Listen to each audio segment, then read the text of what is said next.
To get him off to a good start and pitch him to a series win. Yeah, making his third start of the year. First one came against Seattle, second one against the Cubbies. This one will be against Kansas City. And he has pitched, let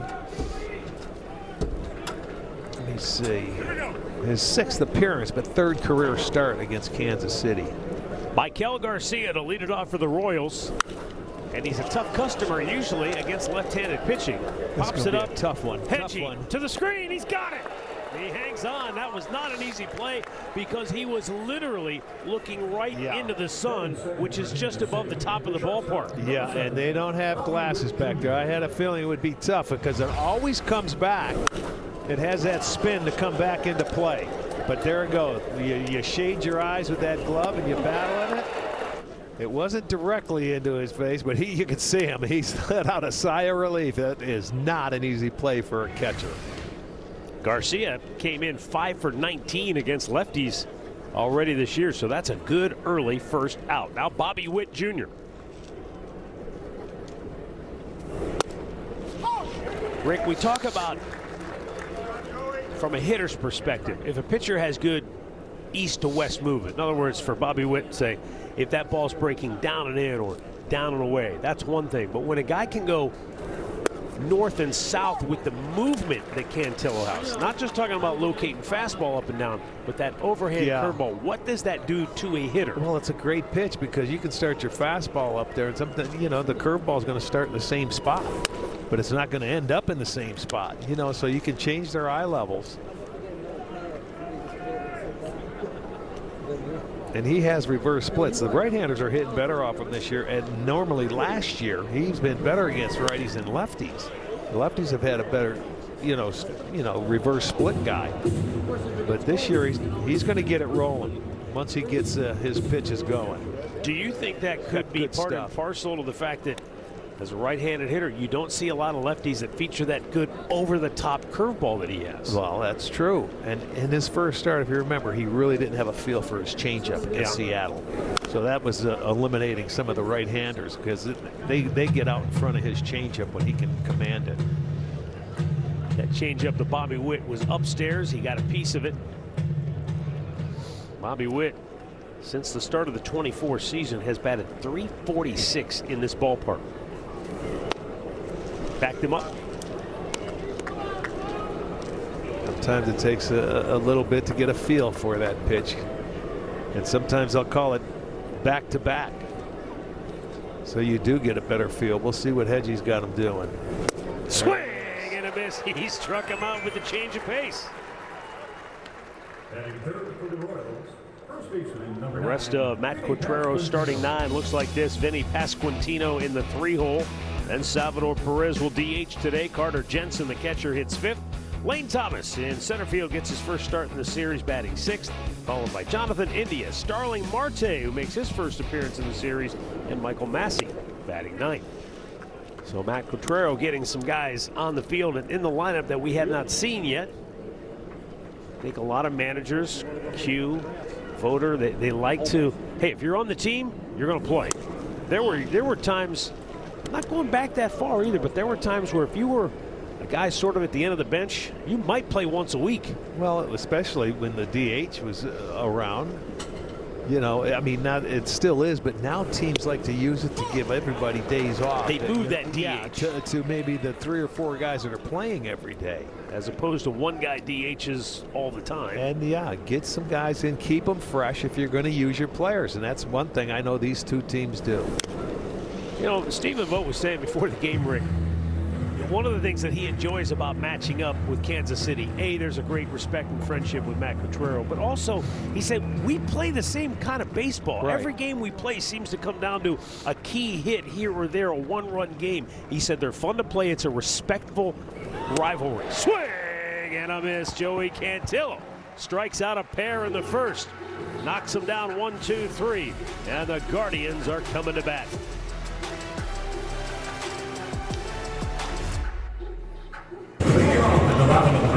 The Guardians starting lineup presented by Progressive for Stephen Vogt this afternoon. It'll be Kwani in center field, Angel Martinez in left, Jose Ramirez at third baseman in the 3-hole. David Fry, the DH, bats cleanup. Chase DeLauder in right field bats 5th. Rhys Hoskins, your first baseman, batting 6th. Then Juan Brito, Austin Hedges, and Brian Rocchio hitting 9th.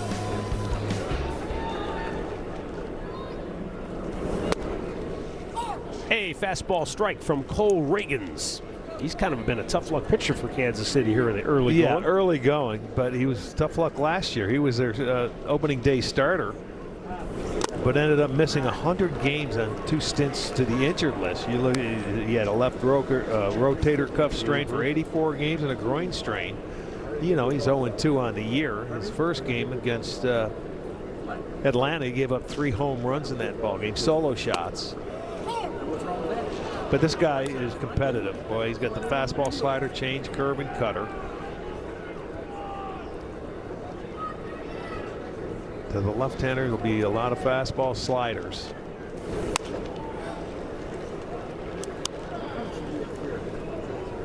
He uses that change a lot to the righties. Always.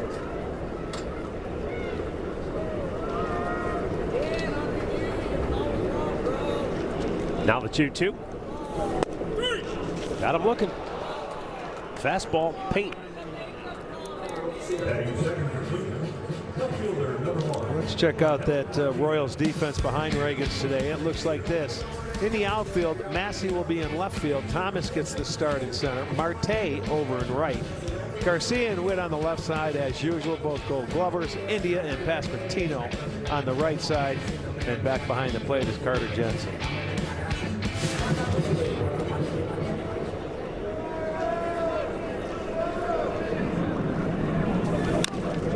Angel Martinez had 2 hits yesterday. Fouls the first pitch back.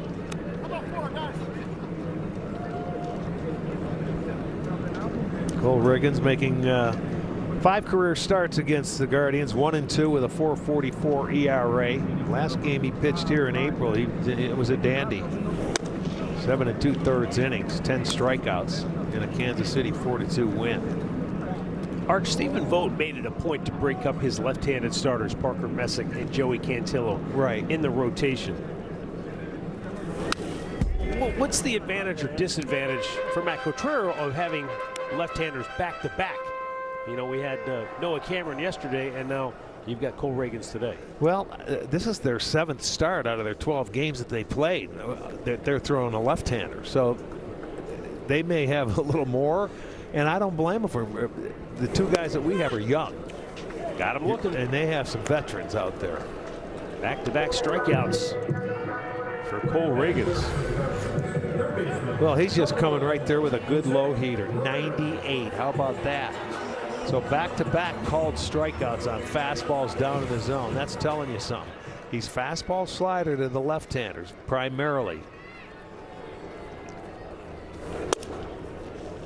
Jose looks at a fastball for a strike. He's establishing that heater early.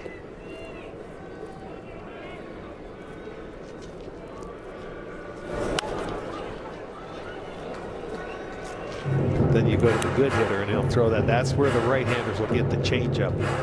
Got ahead with strike 1 with the heater, came back with an off-speed changeup. 11 pitches, 8 strikes. The 0-2. Right back at him. He knocks it down with the glove hand, but he couldn't pick it up. That got him in the Might pitching have got hand. the pitching hand as well. It looked like it on the finger. It went right back up the middle.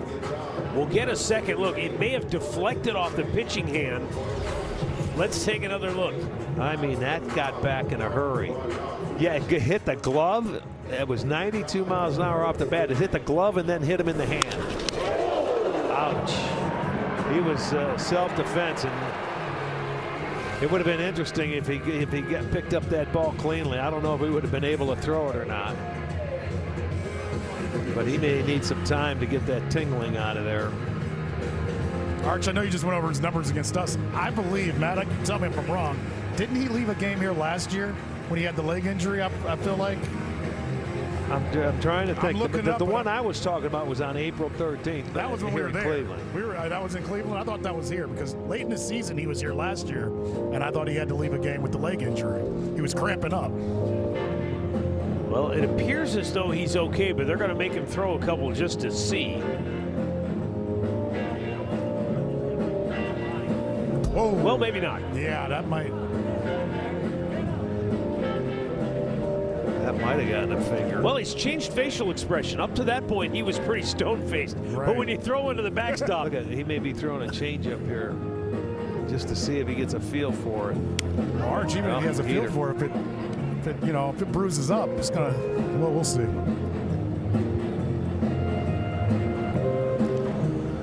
Got to get feeling back in there. Here's his curveball. He can't do it. Give me another baseball. sorry, I'm out of balls. No, we got one more. Well, that may take the breaking ball out of play. Okay, I'm glad you said that. So if somebody's at home, if you're a Guardians hitter, isn't that what you're thinking if you're David Fry? Well, I would not. If he stays in. Well, he just tried to throw that breaking ball. He's trying to get some feeling back in there. Maybe numb, and he doesn't have a feel for it. And Q's not going to let him go out there and maybe hurt his arm because he can't feel get the grip of the baseball. Too early in the season to take a chance. He's going to give him a little more time and see if he gets a feel, and if not, we'll see a new pitcher. You can't take the chance. I told you, he missed 100 games last year. And I'm sure that's why he doesn't want to leave right now, Arch. Well, I see. It looks like the thumb. It looks like right there in the thumb area, that joint here. I think he's done. Well, they're taking an awful long time, and I mean, if you're taking this much time to look at it, then why would you even chance it? Right. I don't think they will.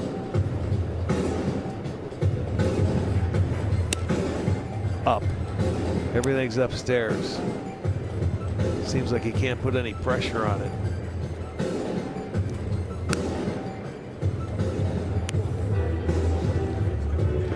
He does not want to come out. I'm telling you that. He is trying his best to stay out there. Oh, that's the first. They're starting to get down. He said, yeah, okay. I think he's going to hang in there for now anyway. That's what I'd look for, fastball. I wouldn't sit on a breaking ball or anything. Wow. And maybe a changeup. But watch it. This comes right back. And yeah, I think he got the thumb. Yeah, off the glove and the thumb right there. And he just couldn't pick it up. Well, they will certainly keep a close eye on him. There's 2 outs, and Jose with the single. David Fry to the plate. And the designated hitter for Cleveland today was watching intently as Reagans was trying to find the strike zone, and that misses high. He may want to take a strike. He wasn't out there firing strikes, and then, before he got hit. He was throwing 98. That one was 93. Yeah. Okay. In the dirt, 2-0. Take a strike. That'll put more pressure on him. Don't help him out. And it was last May that he pitched here, Arch. When he did pitch 7 2/3 innings, he did leave the game with a left hamstring cramp, and that ended up putting him on the IL last year. So he did leave early in the 8th last time because he was dominant. I wouldn't say that's early then. Hey, he left. Yeah, he'd only given up 1 earned run. I remember that. He was cruising that night. He was looking for a CG. Bullpen is scrambling for Kansas City. The 3-0 is ball 4. Go ahead and you got to continue to take until he throws a strike.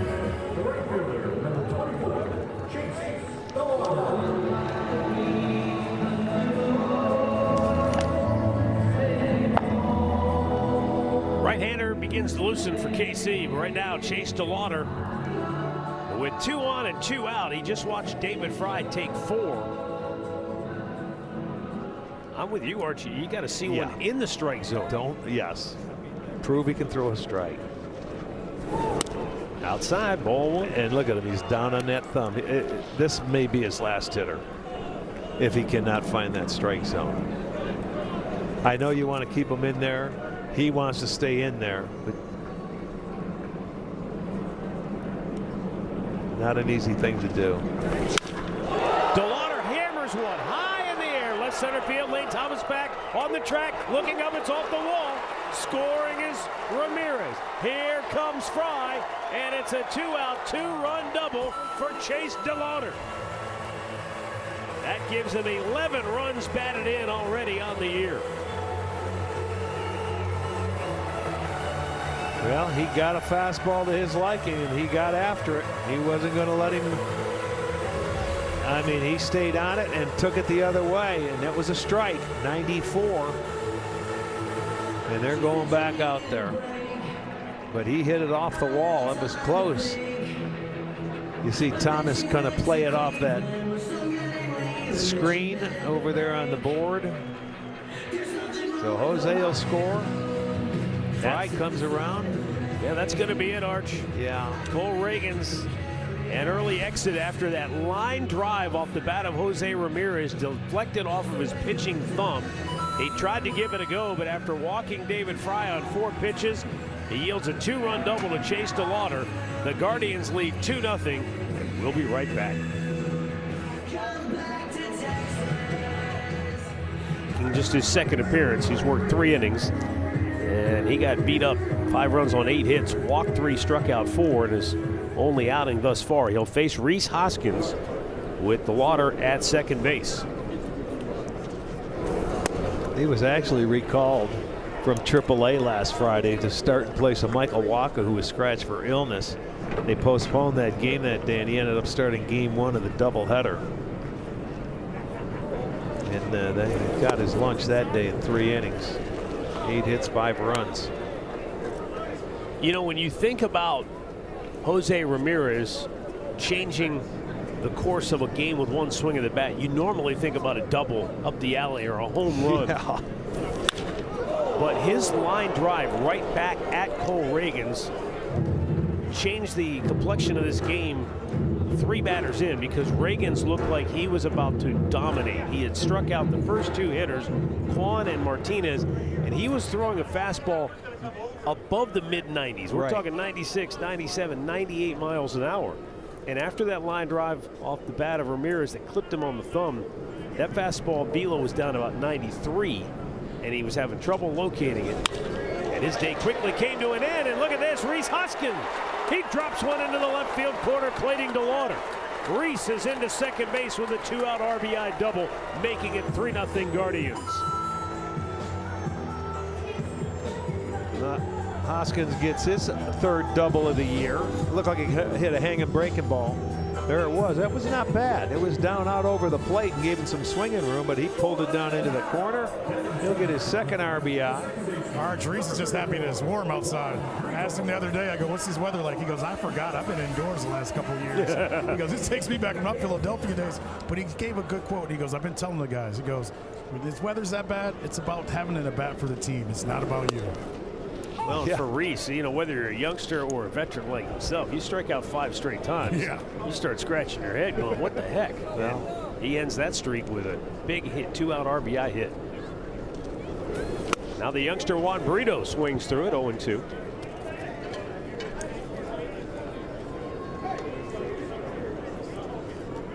Brito, a switch hitter. 2 hits yesterday in his major league debut. The ground ball to second should get him out of the inning. India throws him out. So the Guardians strike early today. 2-out, 2-run double by Chase DeLauder, and they're up 3-0 for the Guardians thanks to Chase DeLauder's 2-run double and a Rhys Hoskins RBI double, all coming with 2 outs.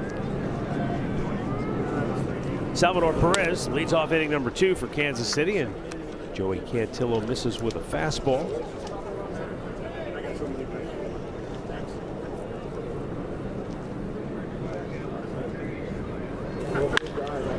The Guardians have done a nice job from a pitching standpoint attacking the middle of the order. Pasquantino, the 3-hole hitter, left-handed masher, and Salvi Perez, who hits right behind him. They're 0 for their last 15 in the series combined.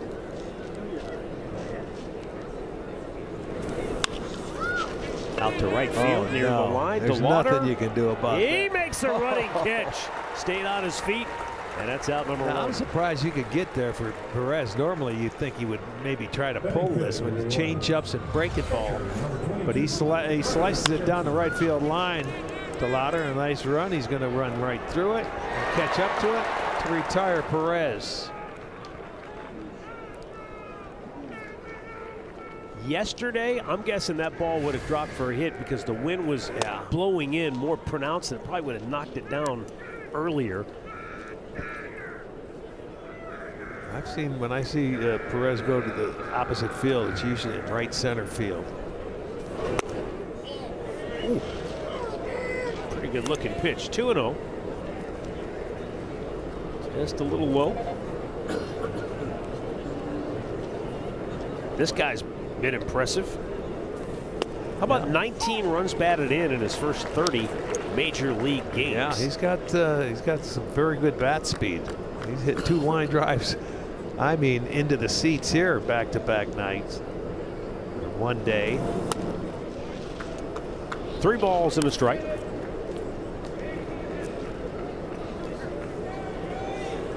Kansas City native, grew up just north of Kauffman Stadium. That's got to be fun to play in the big leagues at your hometown. Yeah, I just can't imagine The pressure. No, that's got to be a lot of fun. But I mean, imagine growing up Right. and your favorite player, and now you're batting behind him in that lineup. That's got to be surreal. Well, since he had the alarm clock problem, he's hitting 500. He's 5 for 10 with 2 home runs since that alarm clock issue. What was that? He doesn't sleep anymore. Well, I He was just stays up all night.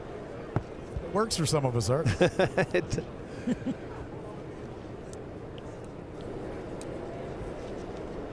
2 down, Lane Thomas.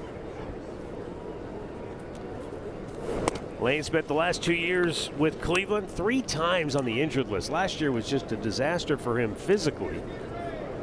But boy, you go back the year before, not only did he play a tremendous center field defensively, which is, I think, first and foremost what they were looking for, he provided some pop. You go back to the postseason, how valuable he was. I mean, just unfortunate that last year the body broke down on him time and time again. Yeah. Could never get it started, and it happened early. Yeah. You know, and then you're fighting your way uphill the rest of the year. Yeah, that was another great job by Austin Hedges. 2 years ago when he first came over, remember he kind of struggled. And Hedges started playing his Tennessee song and tried to make him a part of it. Just to go back to what we were talking about, Austin. Rocky Top, yeah. Just how he found a way to get him to feel like he was a part of this team. Because Austin said we need him. We need him to feel like he's one of us.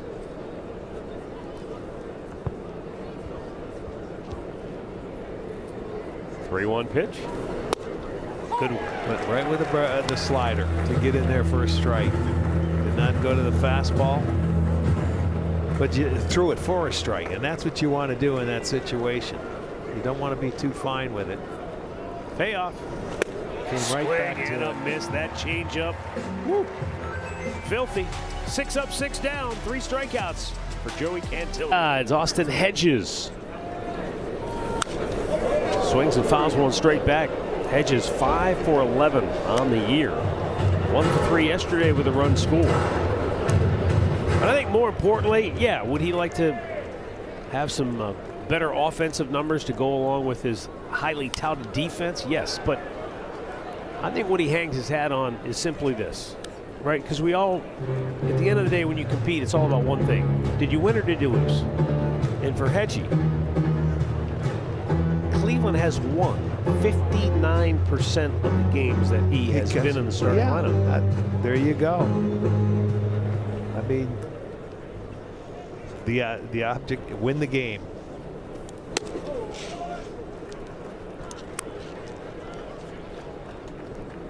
Well, I'm trying to think. I think now, checking to see how many starts he has made.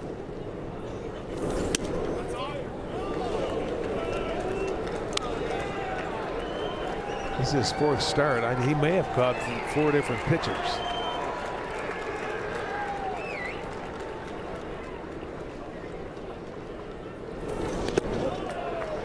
And I know in the old line about stats, you can find a stat to fit any narrative you want, et cetera, et cetera. But I just know this: you win 59% of your games, you're a playoff team. So now, if he played every single game, he probably wouldn't necessarily win 50, all the way through the year.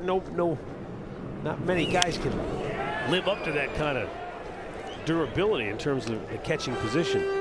But he has that kind of impact on the pitchers, and he wants to be more of an impact bat this year as well. It's a bonus. When you hit, it's a bonus. That's the way you look at it. Oh, I don't know. You may want to challenge that. He's not going to, but he thought it was outside. First strikeout for Luinder Avila. I think it's outside. I would challenge it. I think he would have had a challenge there, but you know what? He's not going to challenge it right there when you're the leadoff hitter. You know, that's smart. But it did look like a ball, and it certainly was. First strikeout for Avila. And Brian Rocchio now to the plate. He's reached in 10 of the 12 games he has played this year.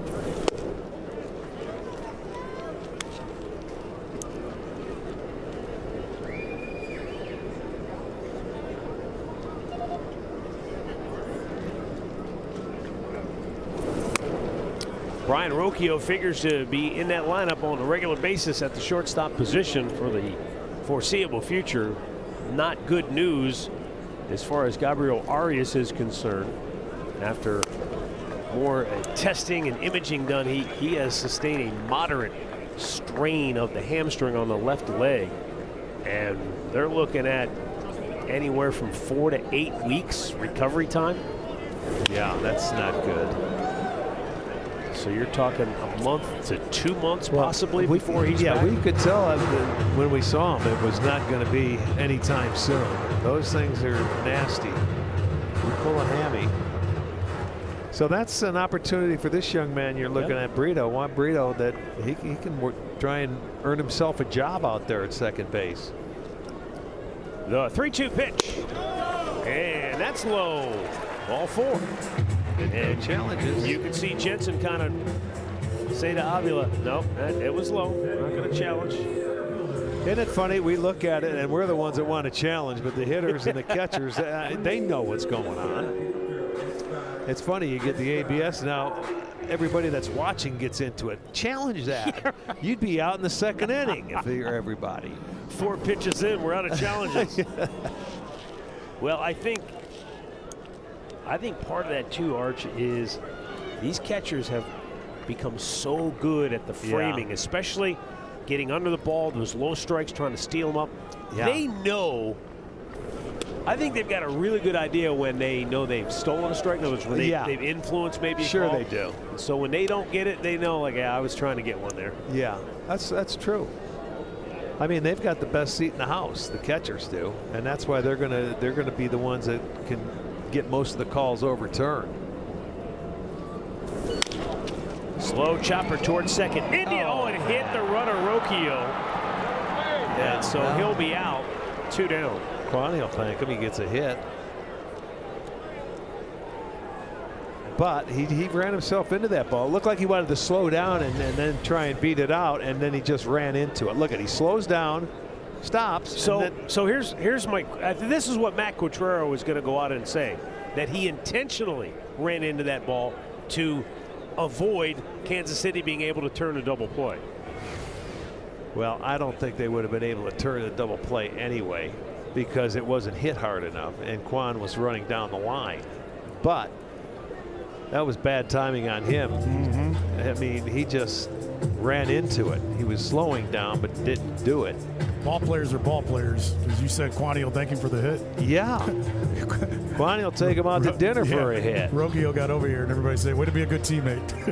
I think what Matt Quatraro was arguing is understandable, but boy, it's really hard to prove intent. Right. Because you did see him slow down. Yeah. His timing was just not right.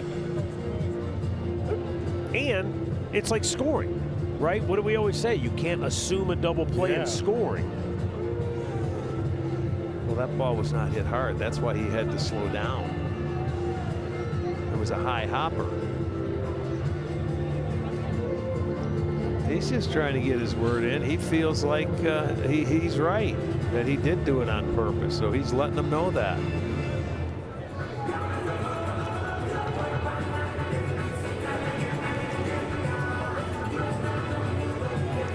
That's about the only arguments we're going to see anymore on the field. Yeah, on a play like that. You can't go out and scream at the guy and start yelling at him like you used to because of a called strike or anything like that. Not many more arguments going on anymore in this game.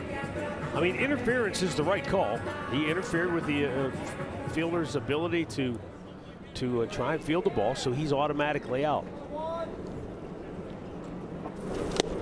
But if I'm Matt Quatraro, I wholeheartedly understand what he's out there trying to say is that, hey, we could have turned a double play there if not for that. At the end of the day, Rick, that's really a smart base running play. Yeah, you're not going to get called for it, right?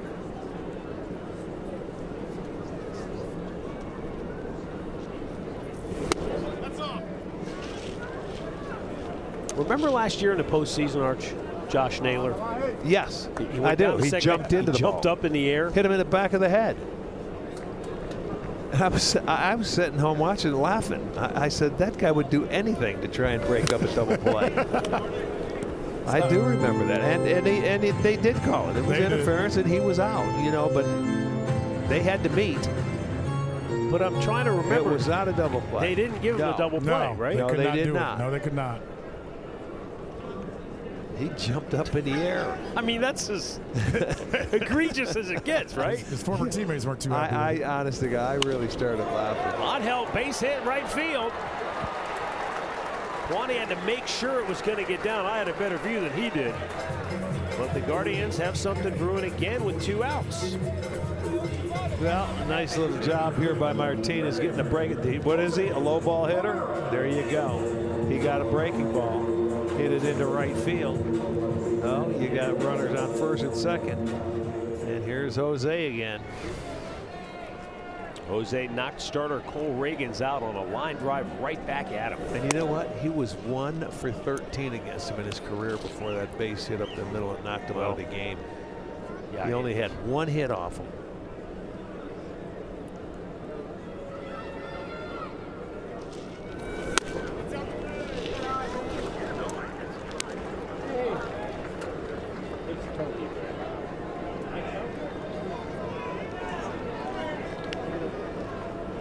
Two on, 2 out. And Luinder Avila with a well-placed fastball, 2-1.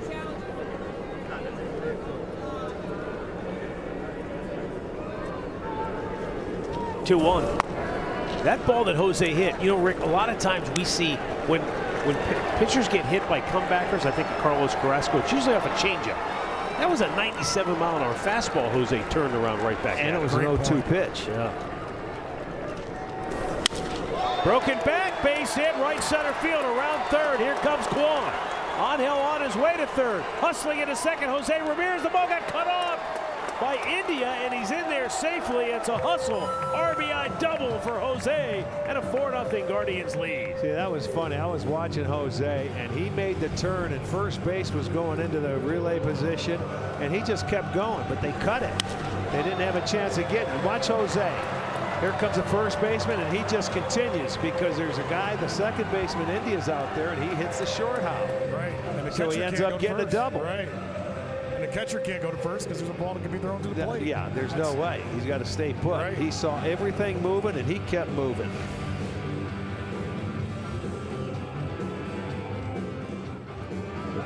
Well, let's go back to how this game changed early. 2 outs, 2 strikeouts. Jose's up there, bang, right back at Cole Ragans. He tried to stay in there, but he walked David Fry on 4 pitches. And then after falling behind the Lauder 2-0, bang. Off the wall, a 2-run double. That was it for Ragans. And that was the first strike he threw since that ball hit him. And we're sitting there thinking he's going to take it. He jumped him. David Fry takes, that's up high, ball 1 on the slider.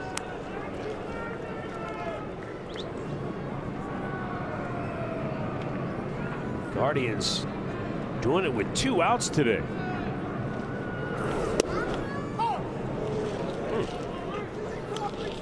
I don't think he agreed with it, but it's a 1-0 pitch.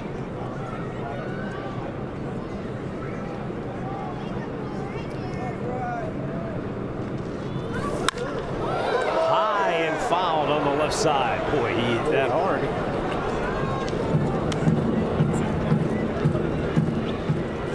David Fry start today in DHing.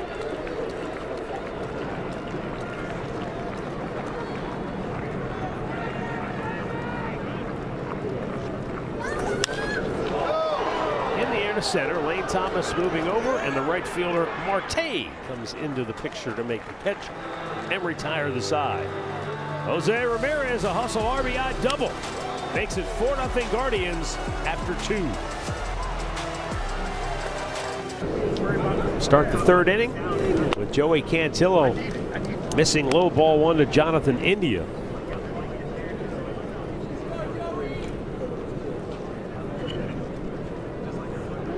The 1-0. Going back to yesterday's game in the top of the third inning after Carter Jensen had homered to give Kansas City a 1-0 lead in the second inning yesterday. The Royals have been held without a hit since then.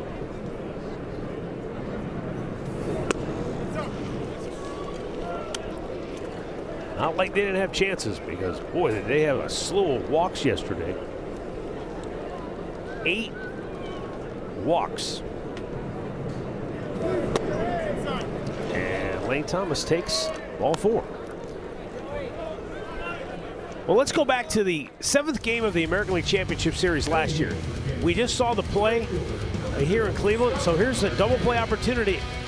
Ernie Clement fired it right into the helmet of Josh Naylor because he kind of jumped up in the air and said, Ernie's like, wait a minute, can you do that? Technically. There's a shot of Bieber somewhere in there too going, what are you doing?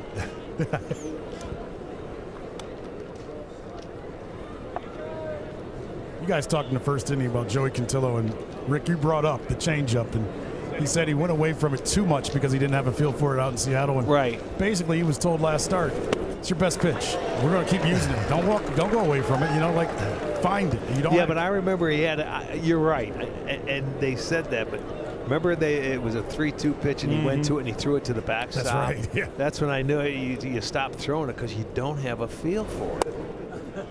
But that is his best pitch. He'll get a feel for it. But he still has good sliders and good curveballs too.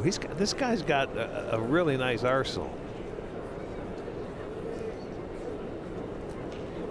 He's going to get in the groove, and he's still, you know, he's one guy that's been on some kind of roll. He's allowed 2 or fewer runs in each of his last 9 starts dating back to August 9th of last year. I think we all think pretty highly of Carl Willis. And what he said to us last year about Joey Cantillo opened all of our eyes when he said his stuff's so good we just tell him to throw it down the middle. Yes. Yeah, don't be afraid. Challenge those hitters. Swing and a miss by Starling Marte. 4th strikeout for Cantillo. I mean, you know, that's 4 strikeouts already, and here's his heater.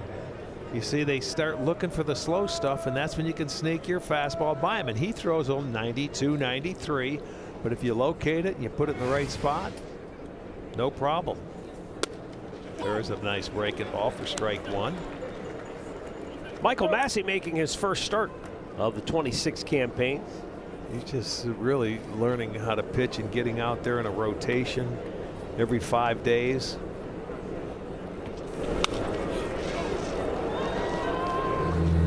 Massey was a 4th-round pick by the Royals back in 2019. He's a Chicago native, and they drafted him out of the University of Illinois. Is he the most famous 4th-rounder to ever be drafted out of the Illini baseball program? I would say no. This is a setup question. No. I know it is. Kyle Hudson, Hud Dog. Oh, yeah. 08 was a 4th-rounder by Baltimore. That was a nice setup there. That boy, Huddy. Yeah, We see you. You knew it was coming on. I've worked with him long enough. I know when he asks us something like that, he's got us already. Actually, the most famous, with all due respect to our buddy Kyle Hudson, your guy, Ken Holtzman, was a 4th-round pick out of the University of Illinois by the Cubs in 1965. That's right. He started with the Cubs before he went to Oakland. But then he had all that success. 4 years is all he pitched with the A's. Seemed like more than that because they won every year. Yeah. 3 straight World Series championships. He was a back-to-back All-Star. And in 4 years with the A's, Arch, 4 years, he was 77 and 55 with a 2.95 ERA. They were awesome. Those 3 teams were as good as it gets. Yeah, you talk about talent. There's one. Back to first. It's an inning-ending double play. Brito and Rocchio shining up the middle for Cleveland. Midway through the 4th, it's Cleveland 4, Kansas City nothing.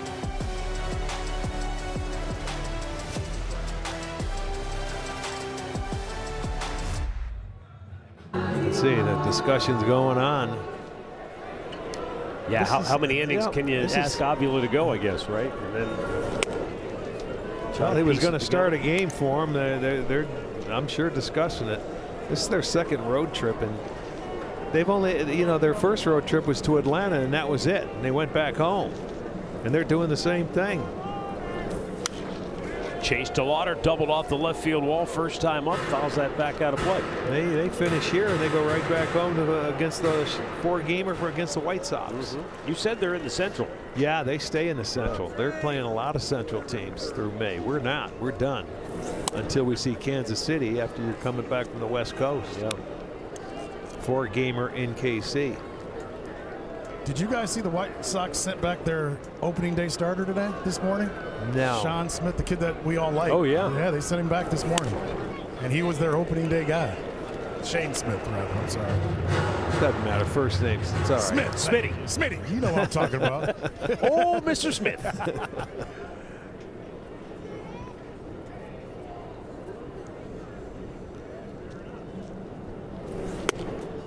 And a borderline pitch called a strike. Full count for Chase. That short swing was on display in the first inning, but he generates a lot of power. That ball jumped, man. Well, that way again, high in the air, left field, back is Massey, onto the track, and just shy of the wall, pulls it down for out number 1. Hey, I want to go back and clear something up just in case we confuse people. So last inning, on the ball that was hit by Stephen Kwan and Brian Rocchio kind of slowed up between first and second. It nicked his leg, so he was called out for interference. Matt Quatraro came out, as I said, he was arguing that should have been a double play because in his mind, Rocchio intentionally interfered with the ball. What I was saying is intent is very difficult to prove. We brought up the Josh Naylor incident in the playoffs last year, and they did rule that a double play. Naylor was out for interference, but they also ruled the hitter out. I believe it was Jorge Polanco that hit it. So he was also called out because in the umpire's mind, Josh did intentionally try to, Okay, and they know they had time to turn the double play. And it was a little easier call because Josh made it so obvious because he jumped up in the air and turned his head. And Ernie Clement's throw was on its way too. So that in that scenario, you could, yes, assume the throw was on the target. It would have been a double play. Here today, though, that's a whole different ask because the fielder hadn't even yet fielded the ball. Right. Again, I understood Q's argument. It was certainly had its merits, but I think the umpires did get that right. Interference, Rocchio's out, but no double play.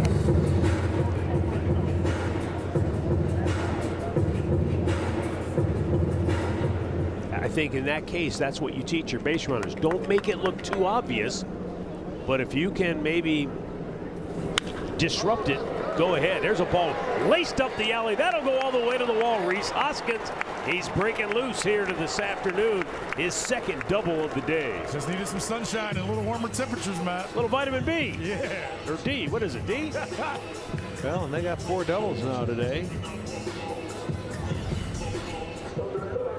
His first one went down the line because it was a breaking ball. This one, a little farther out over the plate, and he plugs the gap where it goes to the wall. He stayed behind that one nicely. So a 1-out double.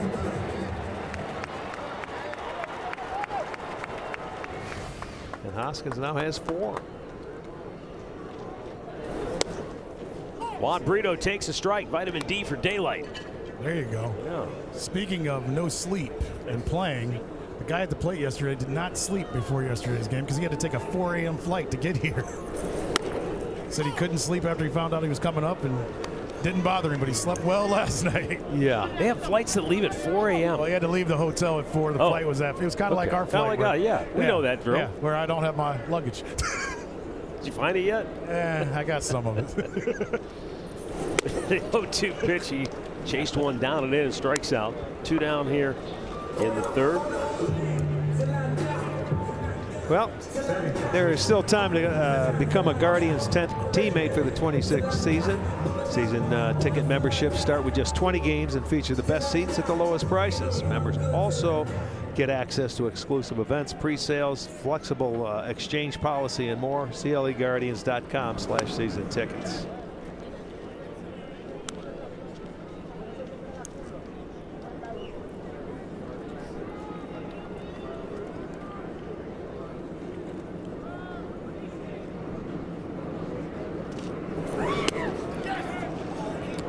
Hedgie tried to hold up, but home plate umpire Dan Isanya said you went around, and I'll tell you what, Hedgie's not happy. He's like, look, you rung me up on a bad pitch the last time up, and now you're calling that a swing? Come on, give me a break. Well, yeah, he could have asked for help right there.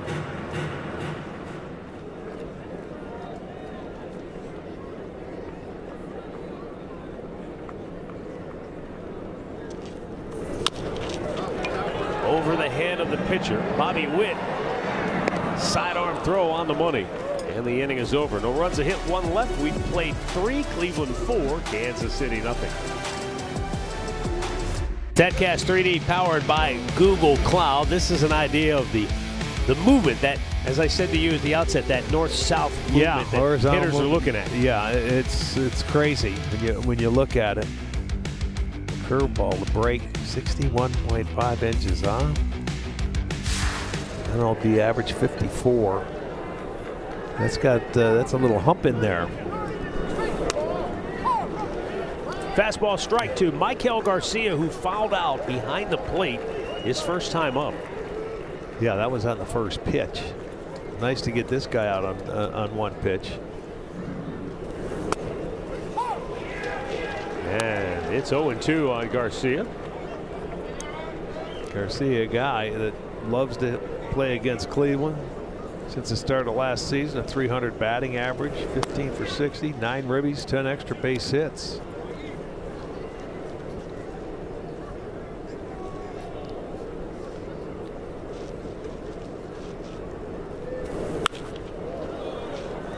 Down the line, out of play.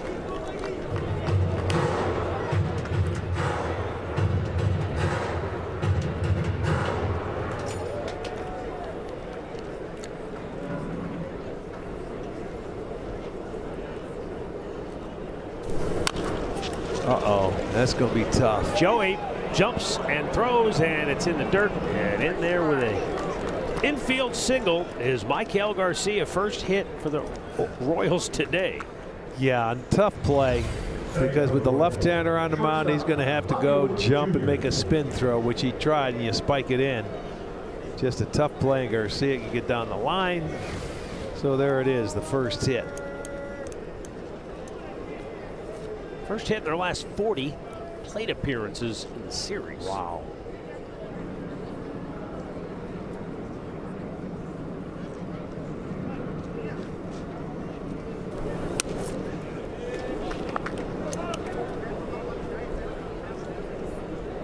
Yeah, the team was third yesterday, coming into yesterday's ballgame with a 256 batting average.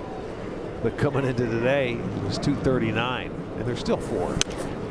So a lot of teams a little slow with the batting averages.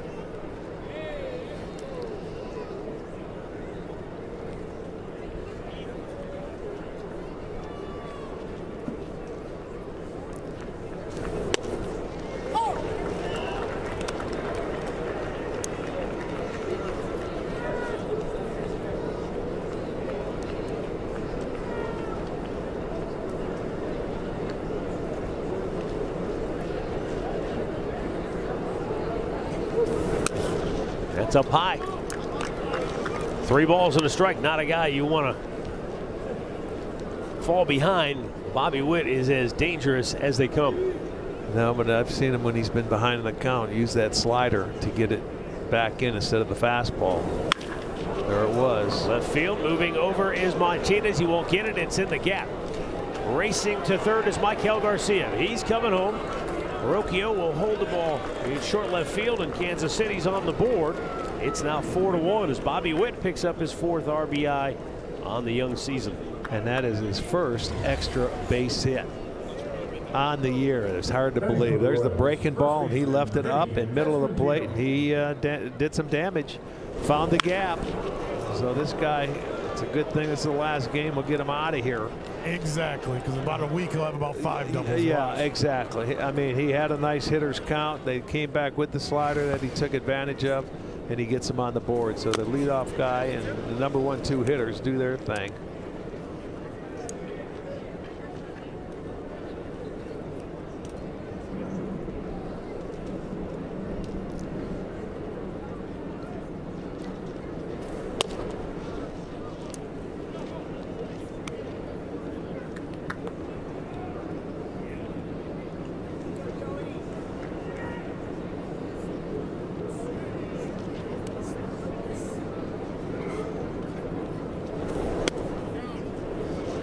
Vinny Pasquantino looks at a low fastball. And suddenly a disturbing trend as Cantillo has fallen behind a number of hitters here for Kansas City, especially the guys that can do damage like Witt and now Pasquantino. Takes a big hack, pulls it foul by a diving Rhys Hoskins.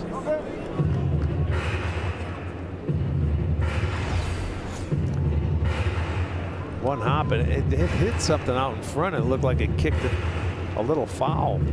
Looked like it hit in fair territory.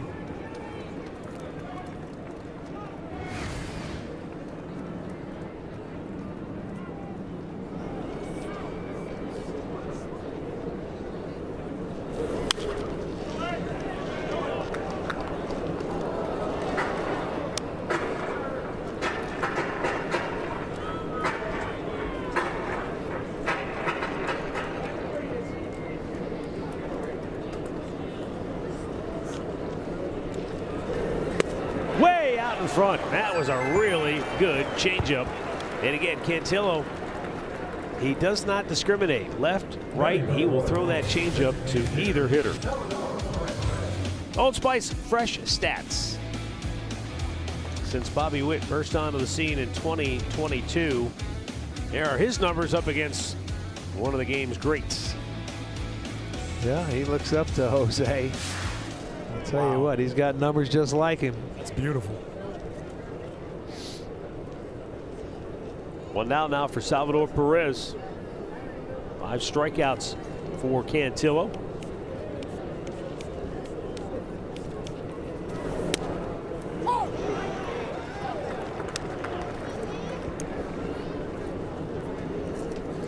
Yeah, you can see Burrito's going to stay close to second base. Don't let Witt get that walking lead with the left-hander on the mound. You got to make him stop.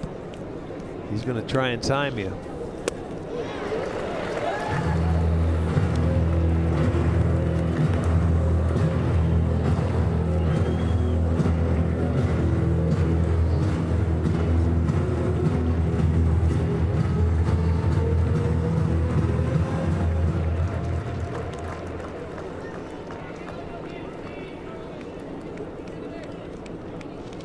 Now the 0-2. Swing and a miss. He struck him out. That 12-6 curveball with such good depth and bite. 6 strikeouts for Cantillo. There, when you get to 2 strikes, you really slow it down, and you got a lot more tilt to it, and you get the swing and miss. And now 2 outs.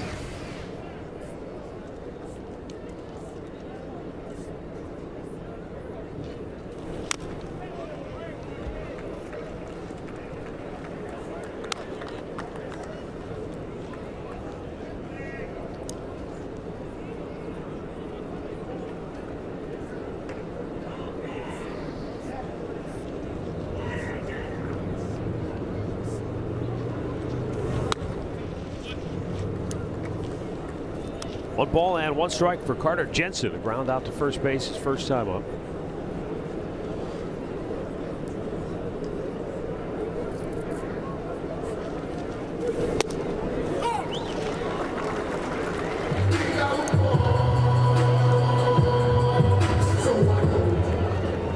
was a well-located fastball there, outside corner.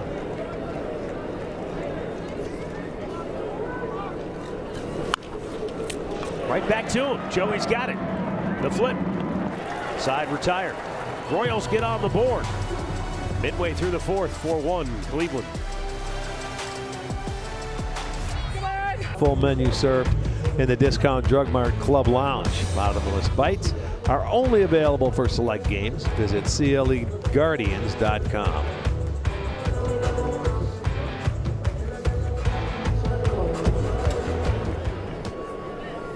Ryan Rocchio will lead off for Cleveland here in the bottom of the fourth inning. Winder Avila came on in the first inning after Cole Reagans was hit by a line drive off the bat of Jose Ramirez. So pressed into emergency duty, and he's nearing the end of the line. Royals have action in the bullpen as he's about to make his 56th pitch since coming in.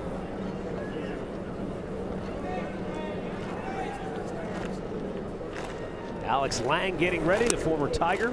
That skipped in there. 1-1.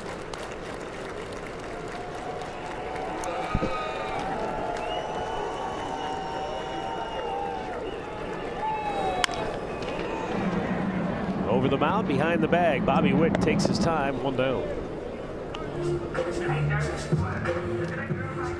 A word now from Wayside Furniture. Refresh your outdoor space with stylish savings at below market pricing. Shop Wayside Furniture in Akron, keeping it local since 1937.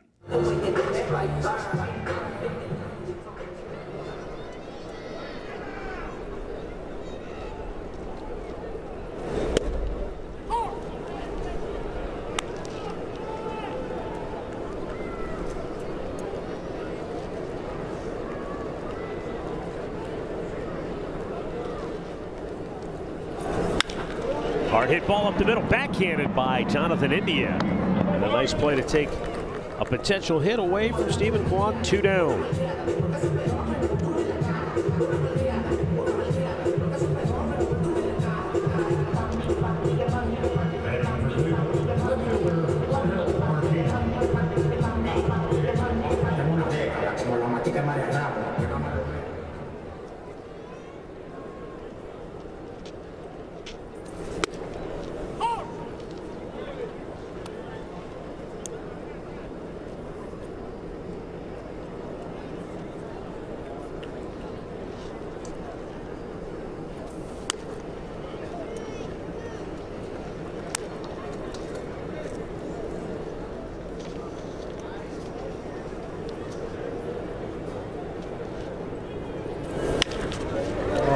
Found the hole on the left side of the infield. Nice job of hitting by Angel Martinez.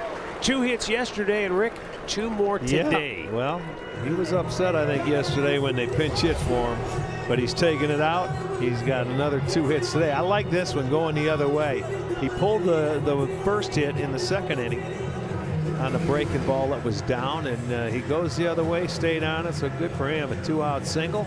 That's going to do it for Avila in this ball game.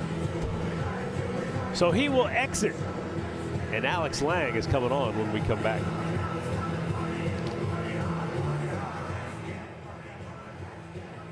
For Kansas City is Alex Lang. We remember him from Detroit, but Alex Lang is another guy who grew up just north of Kauffman Stadium. He went to Lee's Summit West High School, and the biggest reason he signed with them as a free agent in the offseason, Nice. I want to pitch for my hometown team. Good for him. He certainly had some good moments with Detroit. Yes, he did. He was nasty there for a while. Real nasty. Now, Arch, are we sure it's him, though? He doesn't have the... No, Yeah, he does. You know what happened? You can't see it. It's there. Okay, it's there. See, All right. yeah, it's a little one. They're going to, Kansas City's going to have to get a better Dickey than That we might can be say. that might be Cut. homemade. Almost looks like he cut it. Yeah. You know, like But Not Detroit, as you high. knew it. Detroit, you knew what he had on. Yeah. That's a Dickey, Oh, yeah. I see it. We Yeah, got it's it. okay. Going to have to order me a couple of those. Me too. Could have used one yesterday. I know that. Could have used 2 I yesterday. could have used a turtleneck that covered my face. there's a ball pulled out by Jose.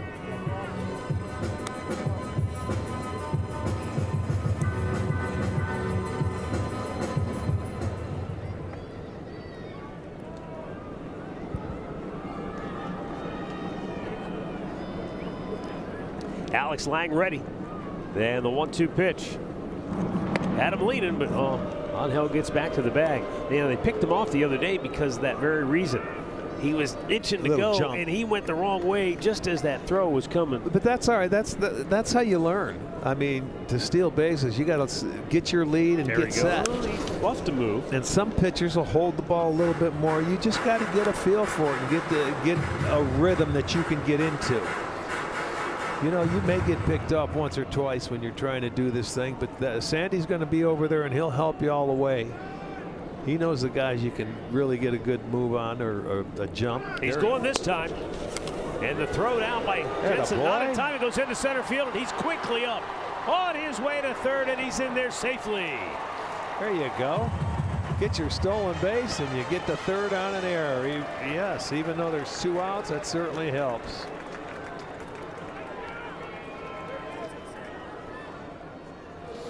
Fifth error by Kansas City, and he had a good jump. Head down. He looked back, did everything you have to do. Took a look to see where it was going. He knew the ball was into center field. He gets right back up and gets himself to third base. Well done. 2-2 count for Jose Ramirez now.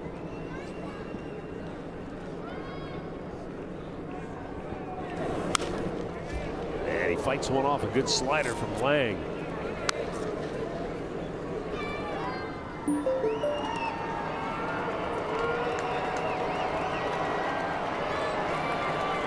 Jose, just like Jonathan India of Kansas City, they don't knock him in unless there are 2 out.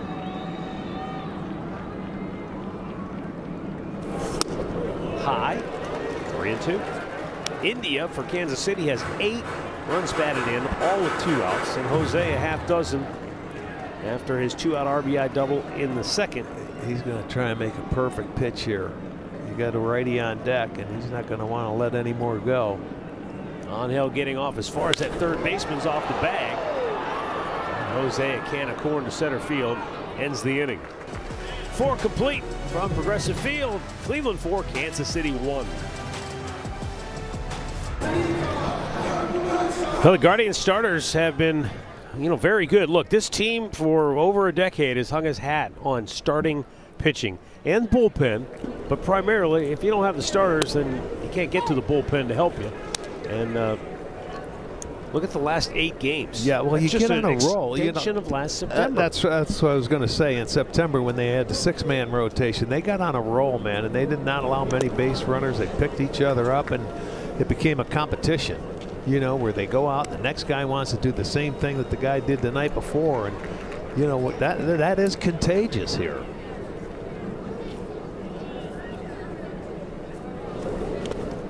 Skipped in there.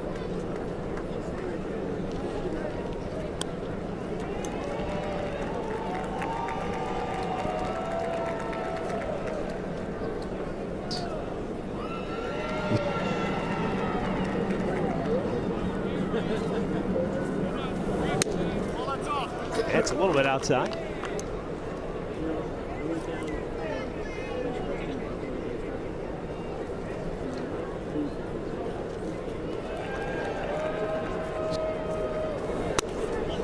Straighten him up, ball 4. So Lane Thomas is aboard with a leadoff walk here in the 5th inning. It's really a wonderful job, as always, done by Carl Willis. You're getting your starting pitchers ready for the start of the season is such a huge challenge. You go to spring training, you want to build up the innings, but you never know once the bell rings how these guys are going to adapt. It's cold weather. Every pitch matters now, right, as opposed to spring training. So obviously they did something right getting them all ready, because Rick, they've come out of the, they hit the ground running right out of the gate. Yeah, and you had 4 games in Seattle. You're playing the Dodgers, the world champions. You can win 2 out of 3 there. You come back home and face the Cubs, and they've got 7 wins here. And you can win this game here. You win the series. They're off to a tremendous start, especially when the offense hasn't been kicked in. When they get the 4 runs, they usually win. Yeah, and I mean that goes all year. Now 1-1 to Jonathan India. That's a strike. India didn't like it. I thought he was going to challenge. Maybe it looked like he was going to his helmet, but he stopped. think he expressed displeasure with home plate umpire Dan Isanya. Well, he's going to say that ball's too high. And, you know, if you're too late to challenge, we've seen that where they haven't allowed a challenge. Yeah. If you don't tap the top of your helmet, you may say, hey, check it, or I challenge. Punched him out with a changeup. And, you know, you just made a really good point. And that is young hitters, and Andres mentioned this before, guys who have used the ABS, guys who have been, you know, already had it under their belt, they're going to be quicker to hit that helmet because they know they've done it. It's already Pavlov's dog for them. The veterans who haven't used it before, maybe it's just going to take a little time to know, oh, I can do that. Deep left field. It's over the head of Angel Martinez. Thomas racing into third. They're going to bring him home, and it got loose between the two outfielders, and the Royals get a run here in the fifth to cut the lead in half. It's now 4-2. Well, Lane Thomas got a good jump on the ball because as soon as it was hit, he took off. And Martinez wasn't going to catch up to it, but watch Kwani. He comes up, and I think he rushes it a little bit to try and throw the ball before he actually had it in his glove. He's going to pick it up to throw it in and try and stop that run from scoring, but he ended up coming out of the glove. Watch this, see? He had it and then dropped it. So I don't know if they're going to give him an error on that, but it's going to be a double and a run scored. So they charge Kwan with an error, and they take the RBI away from Marte.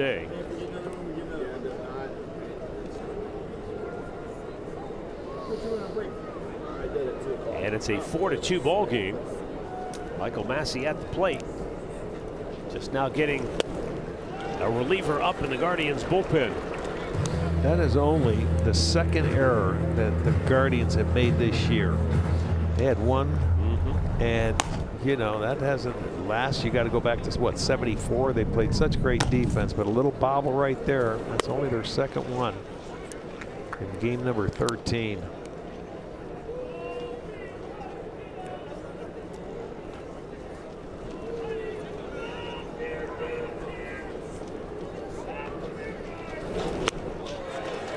Swing and a miss by Massey.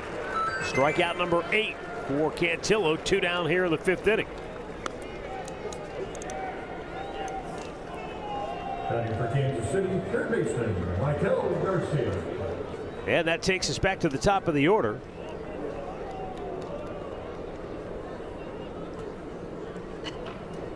Maikel Garcia. Singled. It was an infield hit, and he got the first run of the game for Kansas City in the 4th.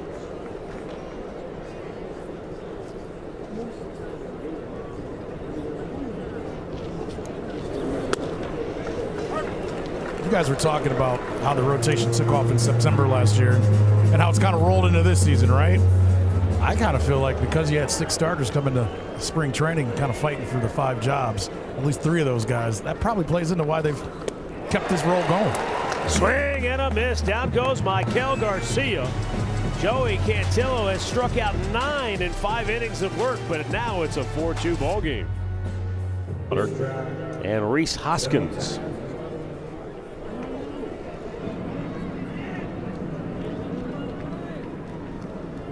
Alex Lang came on to get the last out of the 4th inning.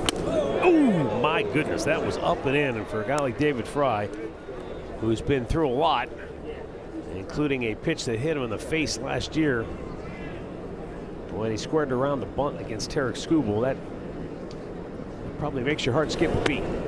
Down low, it is part of the game, but well, yeah, it takes a while for you mentally to, you know, get over it, I would think.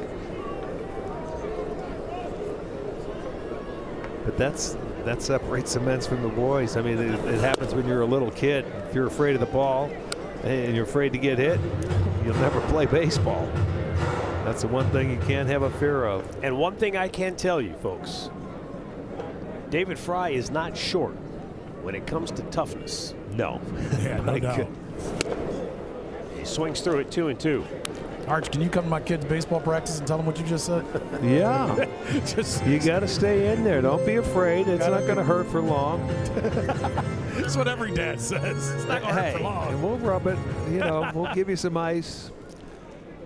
Halfway through this game, Guardians lead it by a score of 4-2. They scored 3 in the first, they tacked 1 on in the second.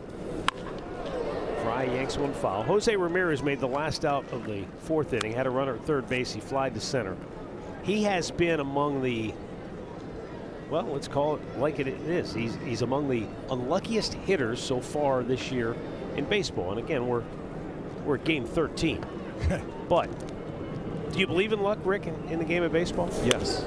Baseball God's got to be with you. Absolutely. So Andre sent along a note about the unluckiest hitters in baseball. And this is according to Baseball Savant.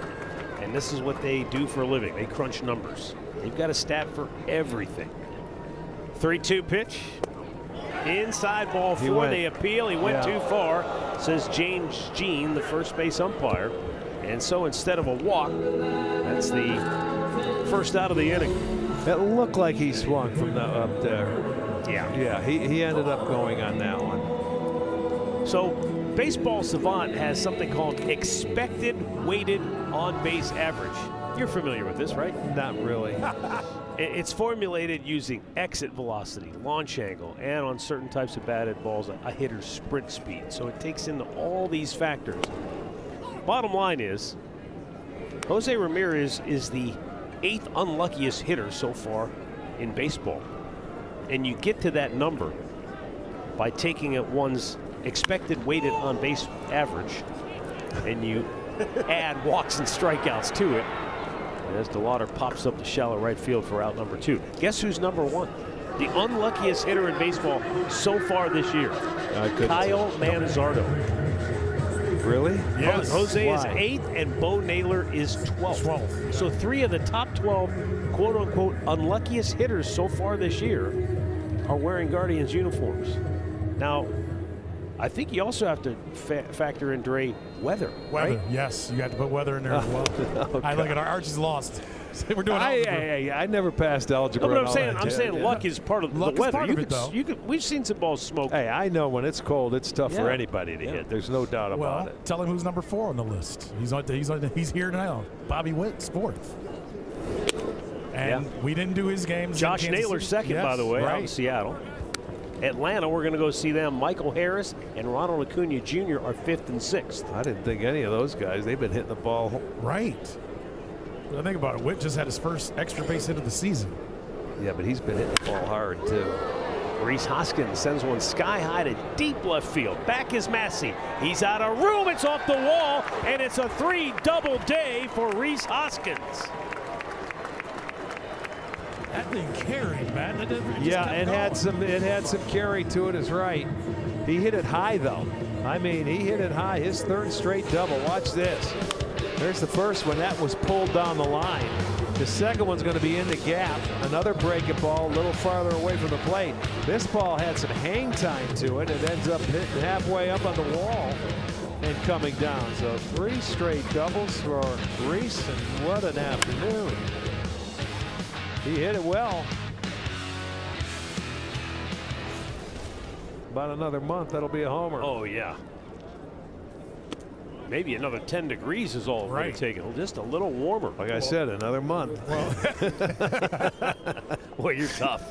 You're tough on Mother Nature here in Northeast Ohio. Does that not play off of what we're talking about with luck, though? I think so. Yesterday, that ball's caught, most likely. Yep. It's definitely not sprint speed taken into account there for old Rhys. That's definitely not going to be his strength. But, you know, when he barreled that ball up, and as we said, on a lot of days in this ballpark, that's an easy home run. The 1-1. That's hit hard. Down the line it goes. Fair ball. It'll head into the corner. Juan Brito with his 2nd double in as many days, and he knocks in his first big league run to make it 5-2 Cleveland. Boy, oh boy, oh boy. It's a double day. Number 6, and it's another 2-out run. There's a spinner, and Brito takes advantage of it. Drills it down the right field line. Gets his first career RBI. And they add on. They answer that run that Kansas City put on. That's a good time to respond after you have the lead. And again with 2 outs. Boy, yeah, what is it today? Gotta like it. It's a double. It's a 2-day. 2 outs and a lot of doubles. 2 for. Deuces are wild, baby. Austin Hedges 0 for 2.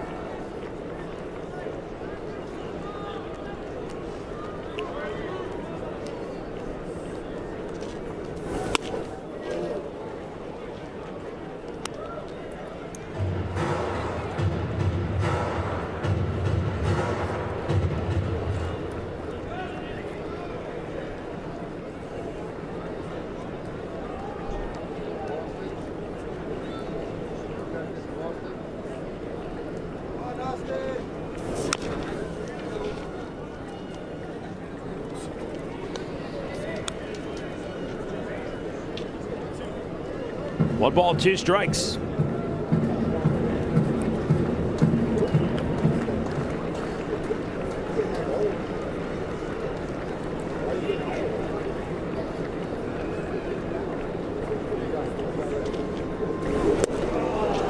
And Hedgie goes down swinging to end the inning.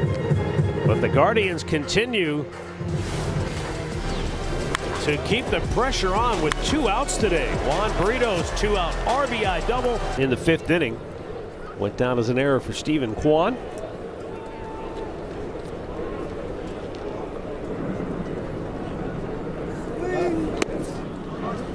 But I mean, I think the hallmark of any winning team, I think it's probably difficult to win a division, to be a postseason qualifier, if you're up there near the top of the leaderboard in errors. Yeah, you got to be consistent. Good pitching and defense goes a long way. You're always in ball games. You know, the unearned runs, if you limit that unless you have to score. But it's been good. Even that bobble right there by Kwan, he just tried to get it in a little too quick. That's all it is. That's all it was. And the only other error was on the infield. It was at second base. We were in Seattle. It was Rocchio on a ground ball. That you know. Other than that, they've been pretty darn good.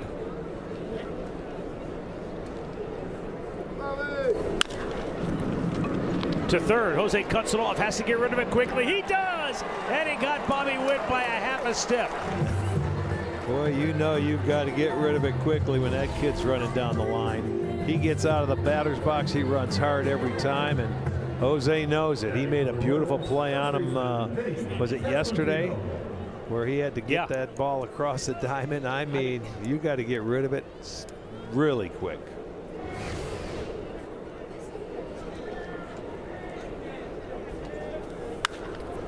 Vinny Pasquantino pops one sky high. In comes Kwan, makes the catch. Yeah, easier play for the outfielder there. Brito was going out, but the sun was going to bother him, so it's an easier play. Kwan calls him off, makes the play, and a 1 pitch out to him. That's good, and Skipper's going to go to the bullpen.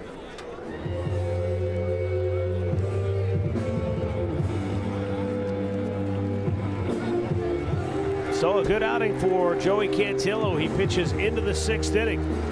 A timeout for a Cleveland Clinic call to the bullpen, with the Guardians on top 5-2.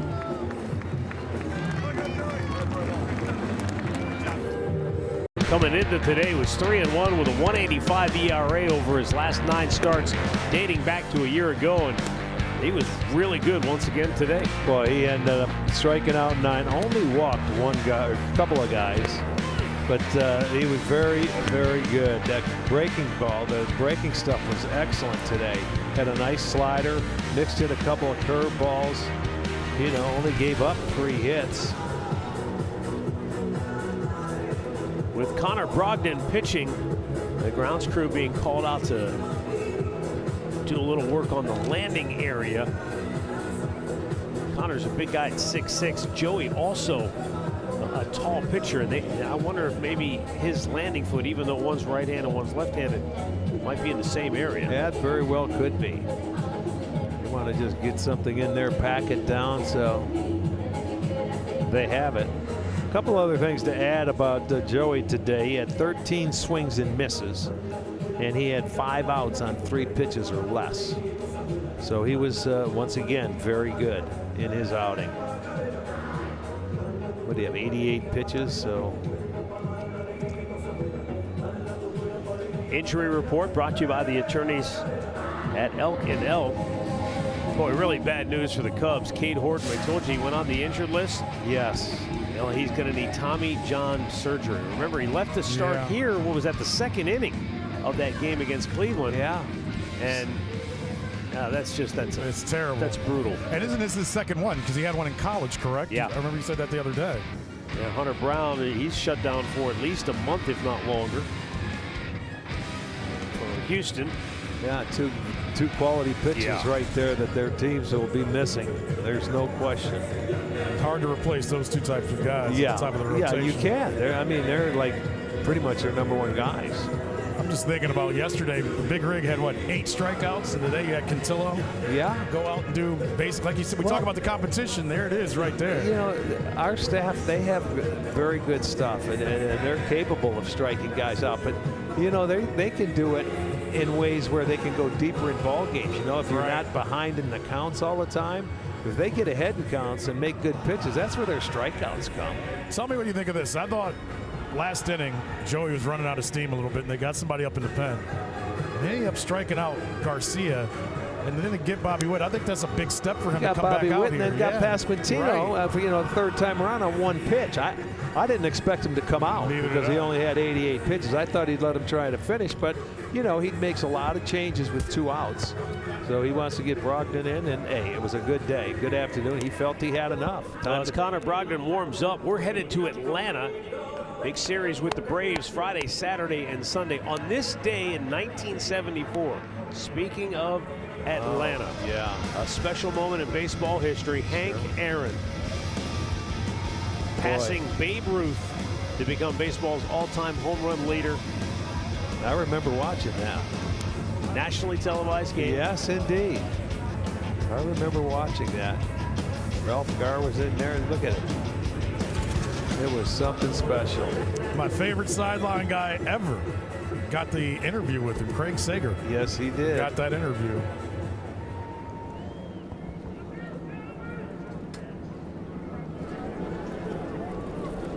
Two down for Salvador Perez.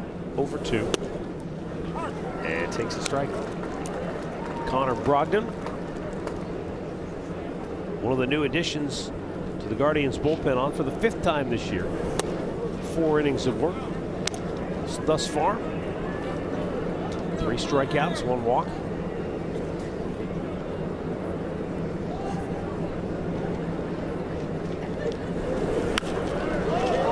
Pops him straight up behind the plate. Hedgie's got another chance, looking up into the sun. No problem this time. He shaded it with his other hand. Look at the smile. Way to do it. Jackpot is coming to an end tonight. You better get your tickets before midnight tonight, because that's when they're done, and we're hoping it can get up to $75,000. So you just go to CLE Guardians 5050.com to get your tickets. 12 o'clock midnight is the deadline.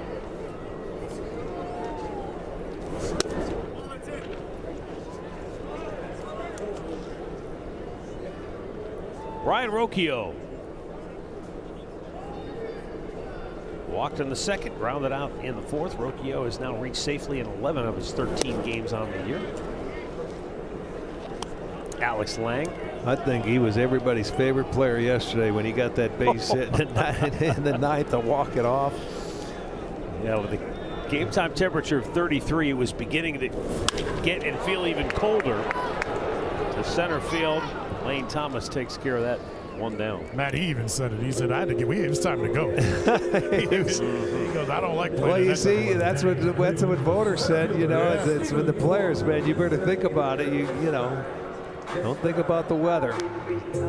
But it was hard to at that point, Art. Well, I know. Is that game? That's hard for everybody. The fans, the players. It doesn't matter who.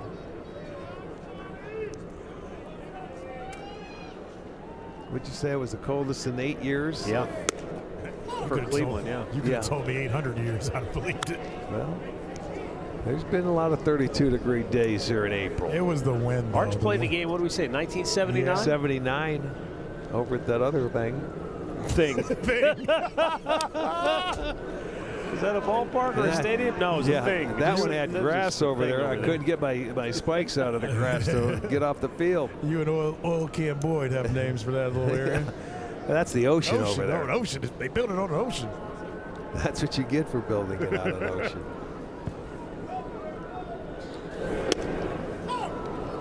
Strike call.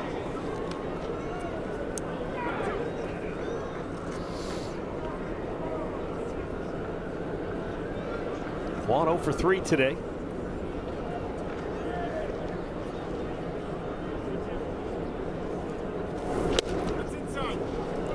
You know, we're going to Atlanta, so we'll have plenty of time over the weekend to talk about Hank Aaron and what he meant to baseball and that Braves franchise. I remember I told the story before about the guy that caught the home run ball. Yeah. The 2-2 in the bullpen? In his contributions to the game of baseball, Tom House. Right. Pitching coach that was around for a long time. At that time, he was just a relief pitcher, kind of a middling relief pitcher, trying to hang on. Tom House was making 12 grand as a player. They were offering, collectors were offering $25,000 for the home run ball. Right. He could have literally made twice as much as his salary if he'd have taken that ball and stuck it in his pocket and gone to a collector. But what did he do is immediately, after Hank had barely crossed home plate and Tom House was there with the ball, gave it to him. Never thought twice about it. Angel Martinez will challenge the call. ABS powered by T-Mobile. It's low. He is correct, sir. Your last.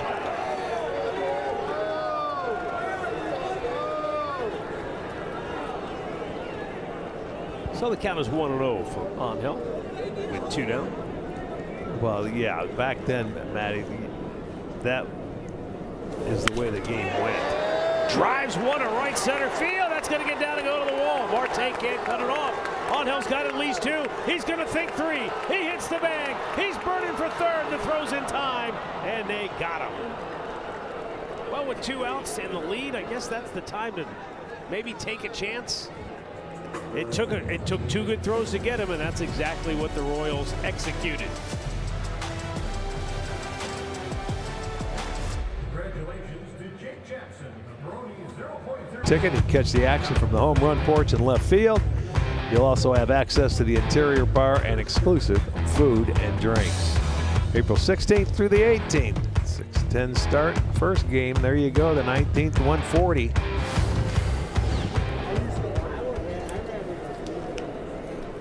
Seventh inning, 5-2 Guardians. Connor Brogdon got the last out of the 6th inning.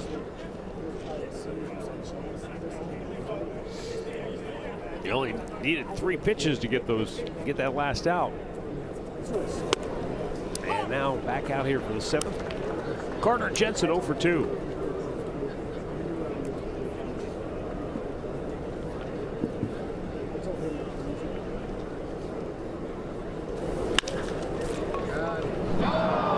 It went right through the glove, I think, of Juan Brito. Well, that'll be another error. Their second error of the game. It was hit hard, and it looked like Brito had the glove down, and it went right through it. Take another look. 1, 2. Hit off the end of the glove, and I think off his leg to go into the outfield. So there you go. Error number 2. They get the leadoff man aboard.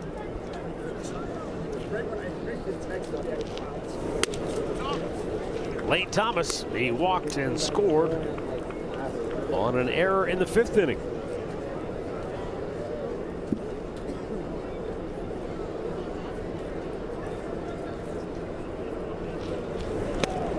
Big swing and a miss. And it's 1-1.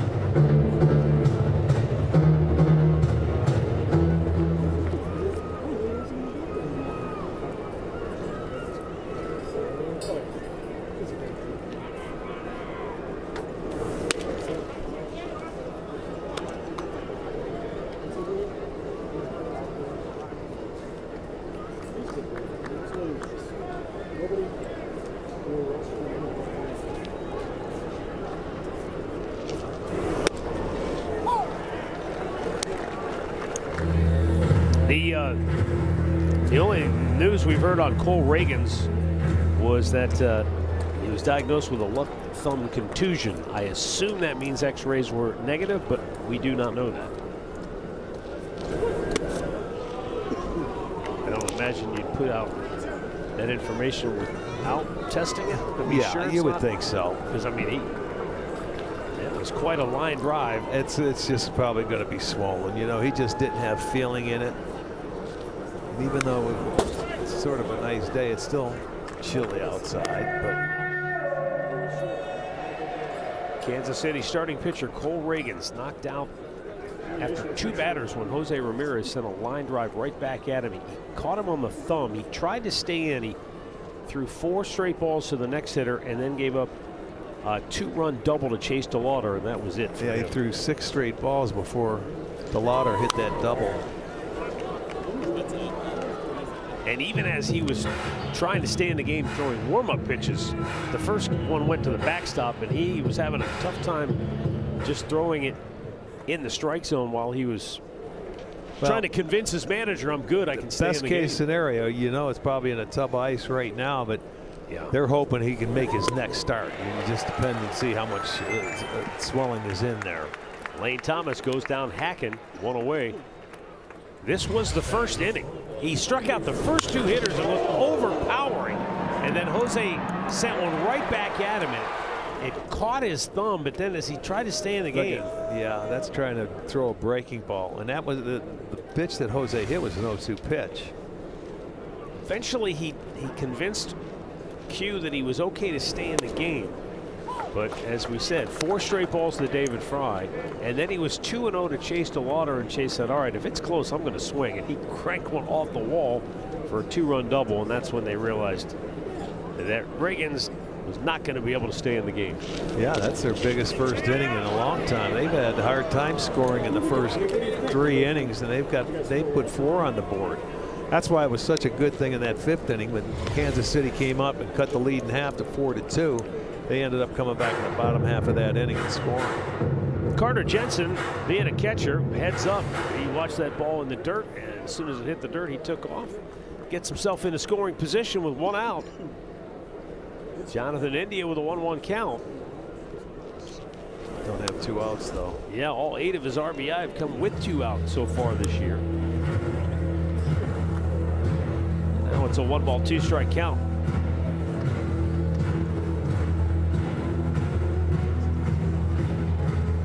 Eric Sabrowski is up in the Guardian pen.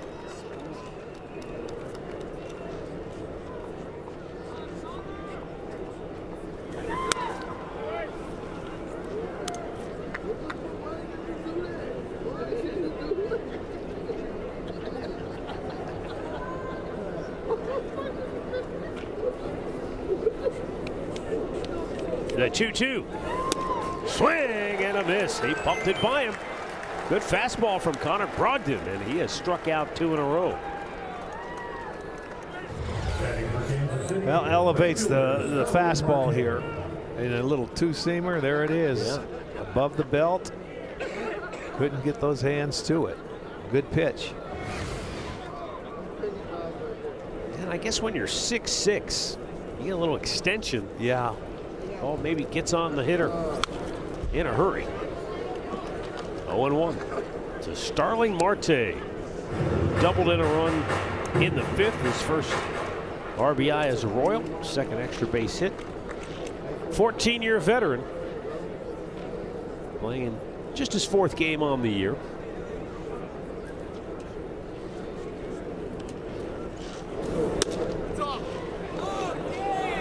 You know, it's not that this team lacks leadership when you've got Salvi Perez and Pasquantino and even Bobby Wood, for that matter, a guy who plays every day.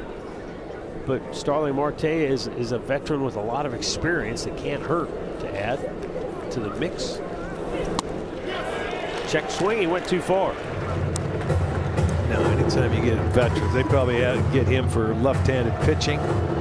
They needed some right-handed hitters, you know, so. A guy who knows his role, right? He knows his role. Yeah. He's been around, but, you know, he's a little older. You can elevate fastballs and get him by now. You know, this guy at one time was an outstanding player. He was quick, younger. Yeah. He truly had all those tools. Right, he had all the tools, and he was very good with them. You know, they elevate the fastballs, and the bat gets a little bit slower, and they try and get you to swing at pitches out of your zone.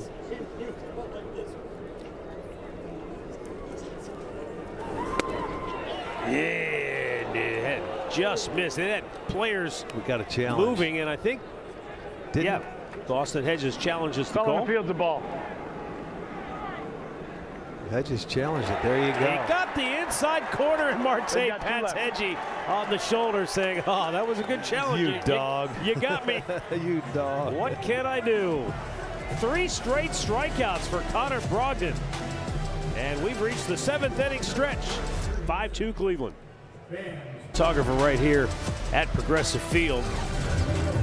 I'm amazed at the swings. That was swing from Jose Ramirez in particular, who's going to lead off the bottom of the set. It almost looked like his bat was snapping in half. Right.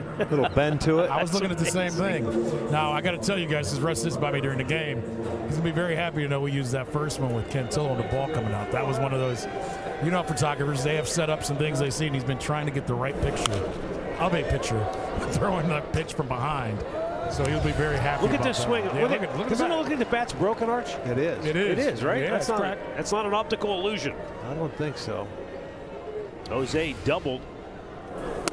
I believe that's the swing in which he doubled in the 2nd inning.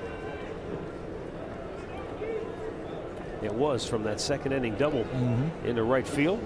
Knocked in a run with 2 outs. It's been an all 2-out run scoring day for Cleveland. 3 2-out runs in the 1st, 1 on the 2nd, and 1 more in the 5th. Yeah, those hits go a long way, boy. Backbreakers to the opposing team. And you're just 1 out away from getting out of an inning, and you could take advantage of it.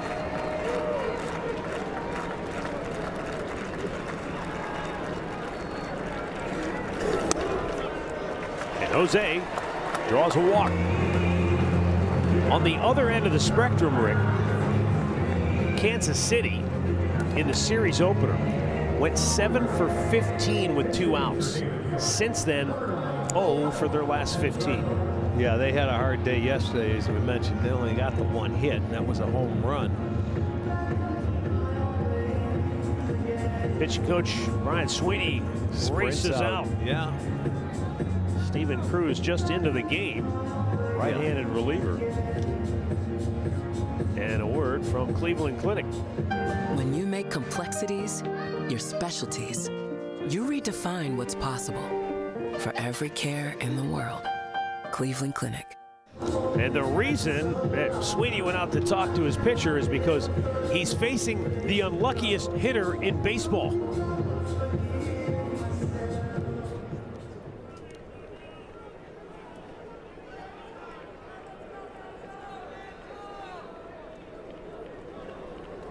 That according to Baseball Savant.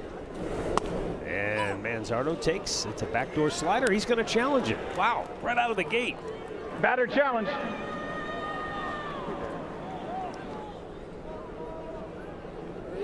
He was right. Oh, baby. There you go. There's a break.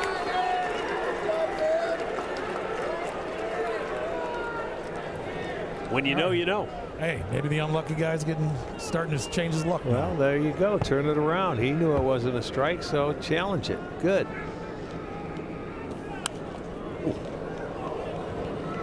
Fastball, 97, fouled back. 1 ball, 1 strike.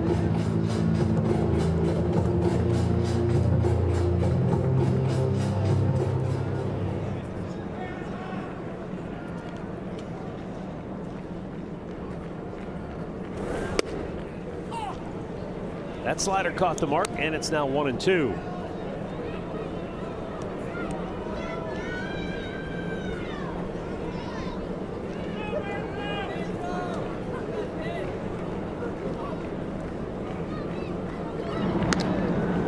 Well, whether Kyle Manzardo believes in luck or not, or whether he is aware of the Baseball Savant statistics that say he is been a victim of bad luck. He needs some positive reinforcement. Yeah. I would think he doesn't know anything about it. Just spoiled one there. No, but Arch, when I saw him foul back that fastball, I thought that's what he's learning because he can't get to the fastball that he's been hitting. He hit last year. That was an emergency hack to stay alive, which is okay. You fouled it off, you live for another pitch. Hoping he makes a mistake. Got him with a fastball. Running away at 97. 1 down.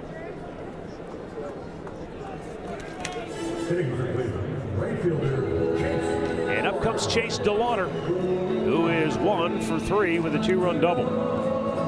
That 2-run double came in the first, and then in the third, he drove Michael Massey to the wall in left field. Fly to right in the 5th.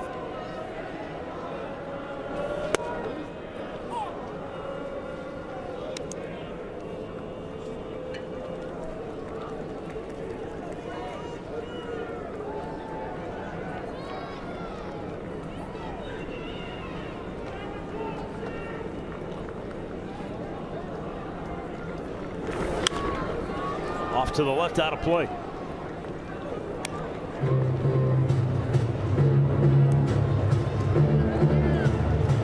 Chase began the day tied for the league lead in homers, tied for 7th in runs batted in. Well, he's knocked in 2 more today to give him 11 ribbies on the young season. Pushed him back.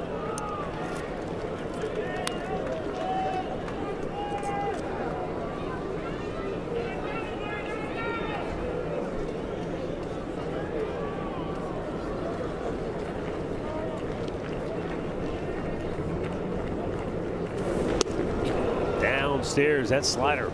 Good one. Good pitch. 2 away. Had some tilt to it. He got him to chase it down. He ended up getting a swing over it. It was a late breaker. There you see it, and he goes over the top. Missed it by plenty. Now we got Deuce coming up. Deuce Hoskins. Rhys Hoskins is the first Cleveland first baseman with 3 doubles in a game since in over 2 decades. Wow. Ben Broussard, our own pregame analyst. Yeah, he'll be back with us this year. Benny Broussard back in September of '05 against these Kansas City Royals, had 3 doubles in a ball game. Last first baseman to do it until Rhys Hoskins today. Rhys hooked a double to left for an RBI with 2 outs in the first inning. Double to the gap in left center with 1 out in the third, and another 2-out double came in the 5th inning, and he came around to score after Juan Brito knocked him in. His double in the 5th inning, we mentioned it, probably a home run if it's just a little bit warmer. Let's go for another double and have 4. We'll find out who the last first baseman was that did that. Jose had a really aggressive lead, and he just did get back ahead of the tag. 2-1 count, you know, not a bad time to run. I actually saw him do a hop when DeLauder was up. Something that I haven't seen. Everybody's doing a hop. Yeah, the way things work in the league, and everybody starts doing it. High pop to center. Thomas makes the catch. 7 in the books. 5-2 Guards. Want to see. Well, you can redeem vouchers for up to 2 hours before the start of the game. Learn more at CLEGuardians.com. Flex plan. Eric Sabrowski on the pitch for the Guardians, and Kansas City counters with a pinch hitter, Isaac Collins, a switch hitter off the bench, batting right-handed against the lefty Sabrowski.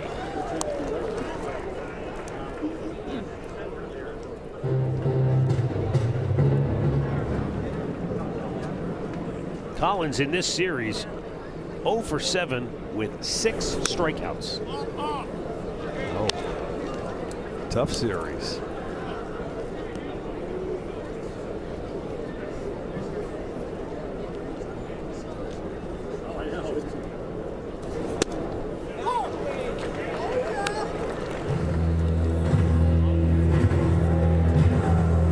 Sabrowski, meanwhile, has been punching out hitters at a pretty good clip Well, he comes out and he's so aggressive. He gets him. He attacks him early, man, and just keeps right on going. He's had a very good fastball this year. That's the 13th strikeout for Guardians pitching today. I mean, he comes right at you. He doesn't mess around. You better be ready right from the first pitch.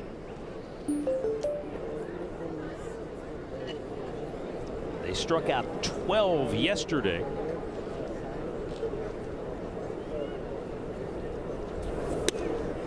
Eight of them by Gavin Williams. Sabrowski had 2 more. Sean Armstrong also fanned a pair.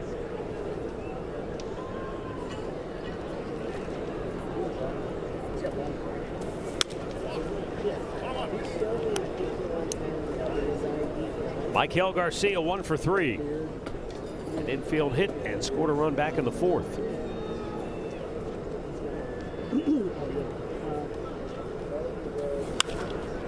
To right. DeLauder. 2 down.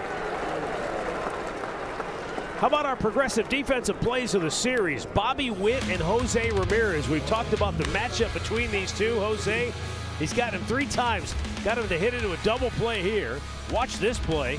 Do or die for Jose. You got to make a good throw on the run. He does. And again here today. By half a step. Bobby, you got to try somebody else. You know that. Jose's ready for you. Bobby takes a strike, borderline call.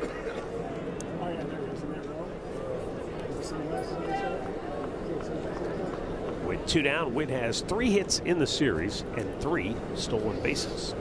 Yeah, you get to watch these guys play because we're in the division with them. But Witt and Ramirez, these are guys you pay to win. You know, to watch them play. Because they do everything. They're total complete ball players, man. They can do it all. They can steal bases. They run the bases. They play good defense. They can hit for power. They play hard. And they play every day. It's something to watch. I mean, they're going to have him in Kansas City for a long time, and like we've had Jose. And he signed that huge deal. You're very lucky you get players like that.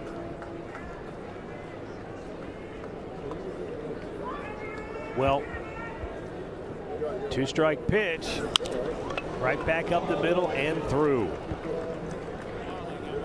I think it's great for the game of baseball and the fans, more importantly, that Bobby Witt is signed long-term in Kansas City. Right. Jose Ramirez is signed long-term in Cleveland. And now Pittsburgh has signed their young player to a 9-year contract. Connor Griffin, right? Connor Griffin, you got it. I mean, that's great for the game. Small market teams and their fans now know, hey, we've got something to hang our hat on. We got a guy that's going to be here for a long time. And the players on the team. Like you said, you got somebody to build around. Uh-oh, that got by Rhys Hoskins, and Witt is off to the races. He goes to third. DeLauder fires it back in. And now Kansas City trying to steal a page from Cleveland's playbook today as they try to mount a 2-out rally. Well, you see Pasquantino comes up there. He was watching, and he knows that Sabrowski likes to get ahead, and he was waiting for that first pitch and finds the hole. There you'll see it just gets past the outstretched glove of Hoskins. That'll first and third him. Now they got the tying run coming to the plate. And that is that hit for Pasquantino. He and Salvi Perez were a combined 0 for their last 20 in the series before that hit. Yeah. Remember yesterday we were talking about Sabrowski and the number he wears and if he knew Jose wore it?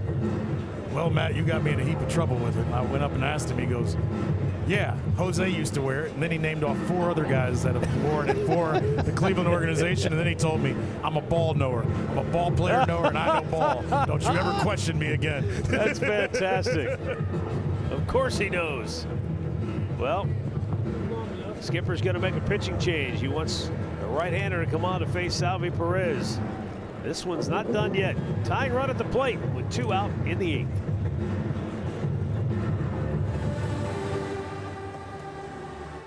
Perez's shoes. If you were playing and a coach could show you, here's the pitches he likes to throw, here's where the majority of them end up in the strike zone. Yeah, they've got. What would that do for you? Well, they've got everything documented, and he may want to be looking for one first pitch that he may like that to start him out with. Get a look on the iPad. You know, I don't know how they write out their, you know, their charts or anything like that, but as much information as you can just take in before you have to go up and hit and have an idea what he likes to go to. Sliders, and he was waiting for one off the end of the bat, though. Juan races in to grab it from center field and retire the side. Kansas City strands a pair. We head to the bottom of the 8th, 5-2 Cleveland. Juan Brito leads it off here. And he's going to try to blue point in, and he will. He's got the magic wand working in his first 2 big league games. He has 4 hits in 8 at-bats. That away. Took it the other way. Got it over Witt's head. I mean, he broke back and he was right on track, but it was just out of his reach. Leadoff man aboard.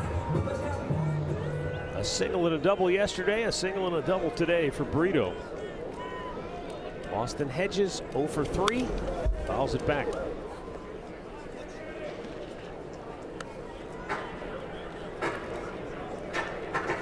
Isaac Collins stays in the game in left field.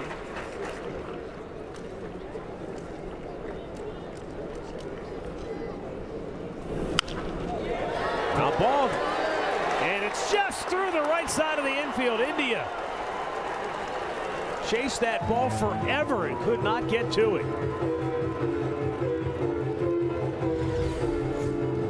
This looked like a little breaking ball off the end of the bat. And he finds the hole over at second base. And now they'll have runners at first and second. Like a dog chasing a car, he could never get to it. So Brian Rocchio to the plate. Royals pinch in at the corners, figuring Cleveland might play for an insurance run here. Rocchio not squaring, and the ball is down and in.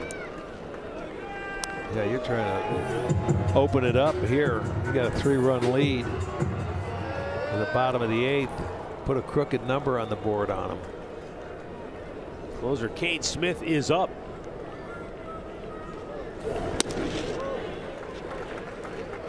But as you say, they put a crooked number on the board. Yeah, you take him out of the game.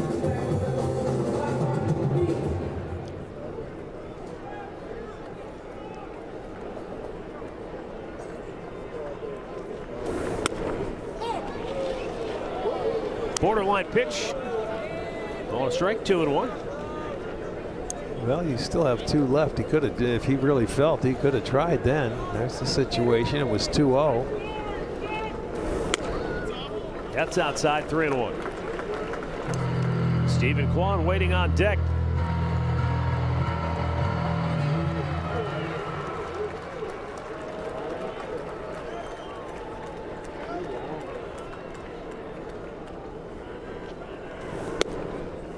Ooh, he called out a strike, full count. And Rocchio was about to toss the bat. Had he thrown the bat, he wouldn't have been able to challenge it. You know what? Even if he pulled it back in and tried to hit his helmet, it would have been too late after the 2 seconds. Base hit up the middle. Around third, here comes Brito. He will score. And it's 6-2 Guardians. There you go. That's what you're looking for. 3 straight hits to open the 9th, or open the 8th for Cleveland. Put a crooked number on the board. That was beautiful. He came right back. He got a 96-mile-an-hour fastball inside and gets it up the middle. India trying to dive and knock it down, so he'll get an RBI, and you still have guys at first and second.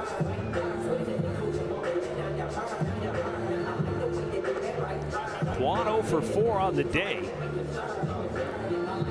In 57 career games against Kansas City, Juan entered the day with a .277 average and 17 extra base hits off Royals pitching.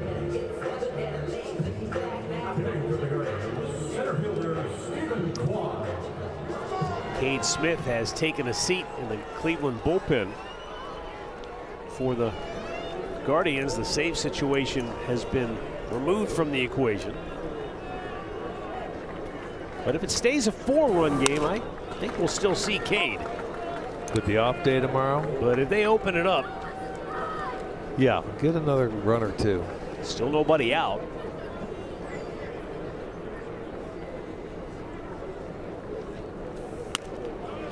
Up and away. And Steven Cruz having a tough time in this inning. He walked the leadoff man on the 7th, but then set him down 1-2-3 after that.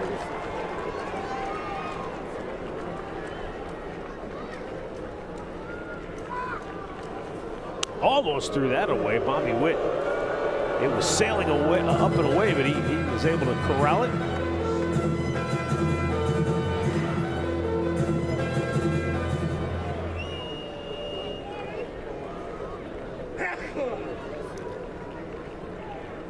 And the 2-0 is borderline strike.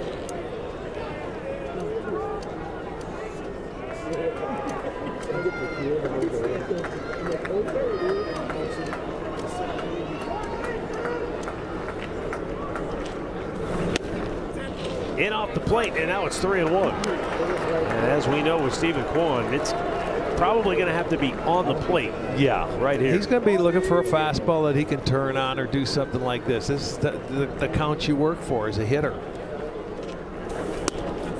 He didn't like it. He challenges, does the catcher, Jensen. Okay, we'll wait. It's the catcher challenge. Carter Jensen felt like it caught the top of the zone, and it did not. One left. So the bases are loaded with nobody out. And Angel Martinez already with a 3-hit day coming to the plate. And they're going to bring the infield in to try and cut everything off now at home plate with nobody out. 3 straight singles and then a walk. And a chance for Angel to have a terrific afternoon.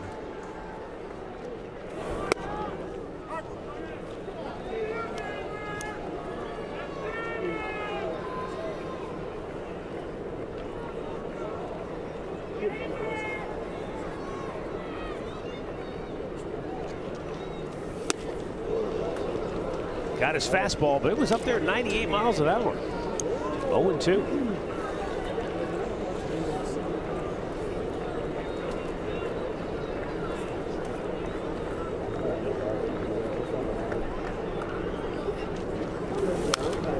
Spoils one. Martinez maybe not quite as choosy as Steven Kwan, who was up there making Cruz throw strikes, and he couldn't do it. Now he's got to, battle to stay alive, but they are 5 for 11 with runners in scoring position today. Hit hard, right field. Marte back, it's over his head and gone! A grand slam for Angel Martinez, and an unbelievable day. His 4th straight hit in the game. How's that for a crooked number? Yeah, that's what I like, and that's got to be his first grand slam. Boy, oh boy, he has had some kind of afternoon.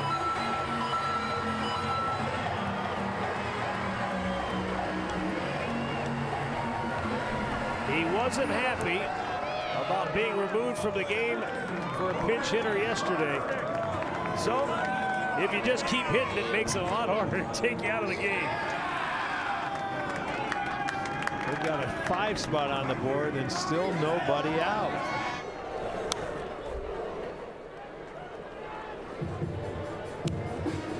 Yeah, and just like that, it's a 10-2 ball game. 15-hit afternoon.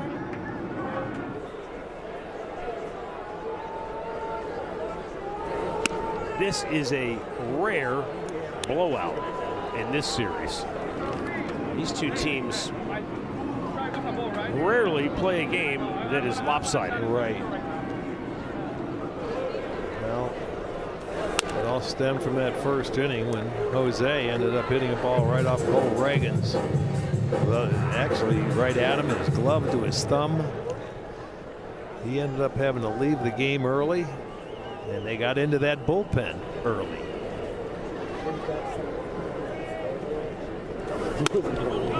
Jose tried to hold up. He went around 2-2. Yeah, you never know that early in a game how things are going to play out, but it looked like Ragans had really good stuff. He struck out the first 2 hitters, and I mean, they were fastballs. Juan Martinez couldn't pull the trigger. And Jose is called out on strikes. That's the first out of the inning, and that'll bring out manager Matt Quatraro. He's calling the umpire over, which is interesting. There's that slider, and there's that pitch. He hit it. He threw some fastball by him, and he barely got a piece of it, so he slowed it down and left it up in the same area. I almost think he's going to make a double switch or double move here. Oh, you know what? He's going to bring a position player in to pitch because it's a blowout. How about that? That's unusual. Tyler Tolbert, I've never seen this, Arch. Tyler Tolbert literally came from the dugout. and he's just going to throw a couple warm-up pitches, and here we go. Maybe he was able to warm up in the batting tunnel a little bit to get his arm loose. Usually, doesn't go right from the dugout. Well, these position players, that doesn't take much to get them loose. They're fine. Let me get a couple of throws, and that's all I'm going to need. That's all he's going to throw, just like that. Let me flip it up there. Why not?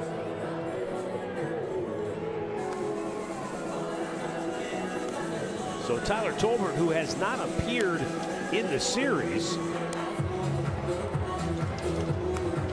only has 2 at-bats on the young season, but he's going to come in here and yeah, they got a game tomorrow, at home against Chicago, so they got to save their pitching using their bullpen like they did today. Well, the Guardians will be off traveling to Atlanta. Tolbert last year, he led the majors in stolen bases as a pinch runner with 15 of them.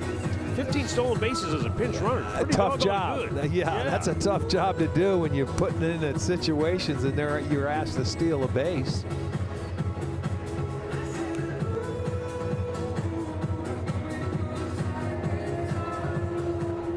Now pitching for Kansas City, number 2, Tyler Tolbert. Here comes Kyle Manzardo to face Tyler Tolbert.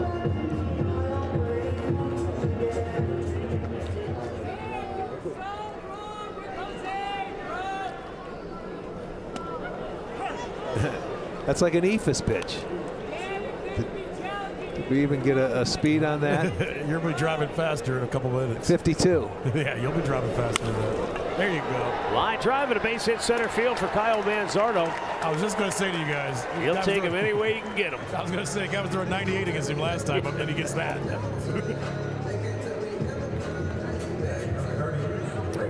Yeah, Chase DeWater coming up.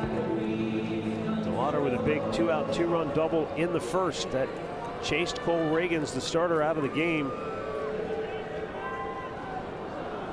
And the Royals bullpen was pressed into action. Every pitcher has given up at least a run.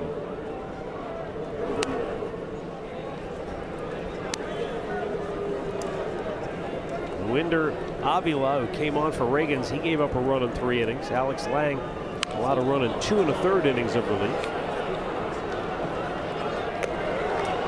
Double play ends the 8th. Steven Cruz got rocked here in the 8th inning, giving up a 5 spot, including a grand slam by Angel Martinez.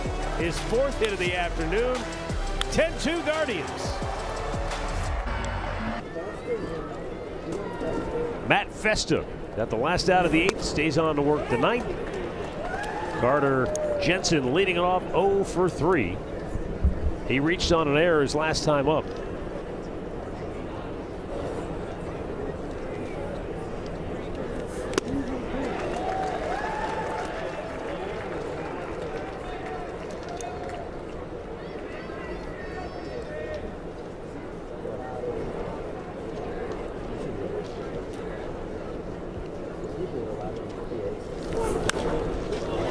Back out of play.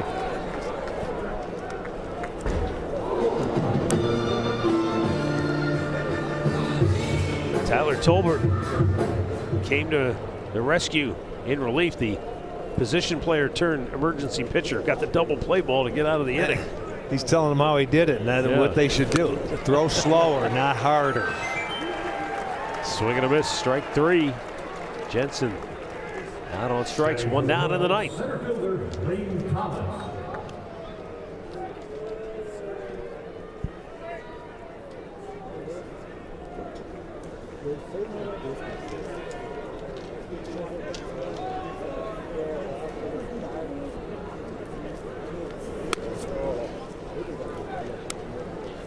Lane Thomas 0 for 2 with a walk and a run scored.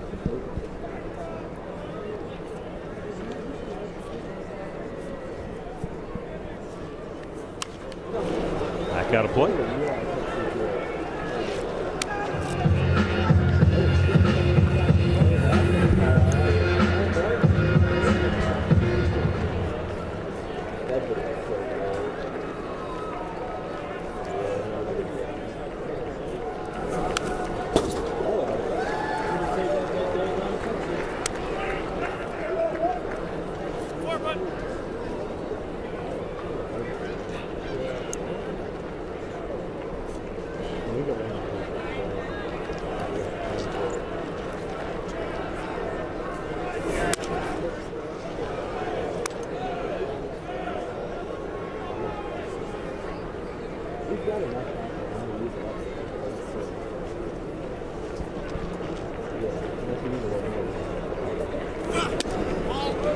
And ball misses. And it's a full count.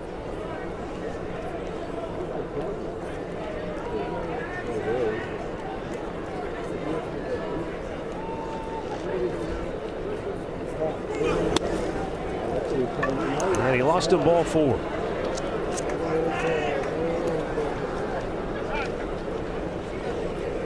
Batting for Kansas City. That'll bring up Jonathan India. He is 0 for 2 with a couple of strikeouts.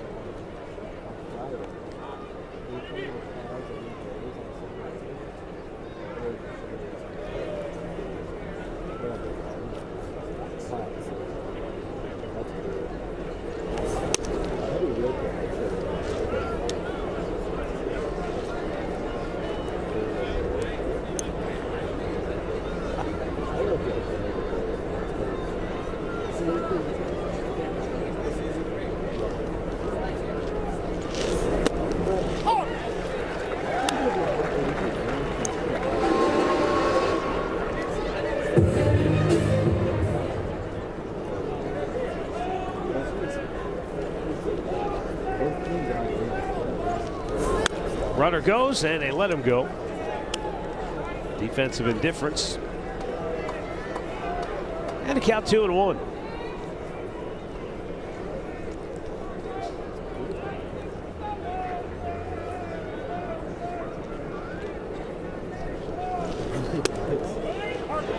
That's a called strike and the count is now 2-2. Off day tomorrow for the Guardians. And they'll hit the road for a 6-game road trip. Friday, Saturday, Sunday in Atlanta. And Monday, Tuesday, Wednesday the following week in St. Louis. A lot of National League baseball early in the year for Cleveland. It certainly is for us. On the infield, Rocchio. 1 down. Cleveland has already played 3 with the Dodgers, 3 here with the Cubs.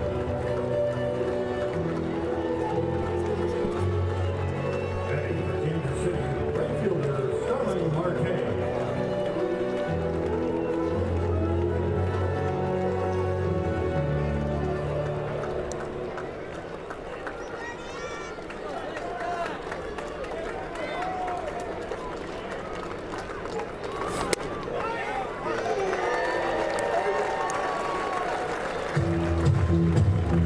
Starling Marte, an RBI double back in the 5th inning.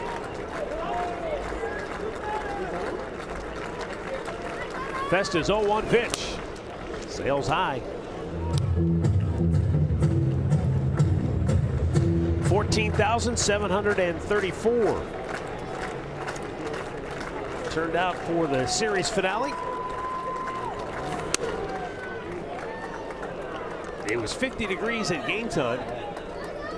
My goodness, what a difference though one day makes, because it was frigid yesterday.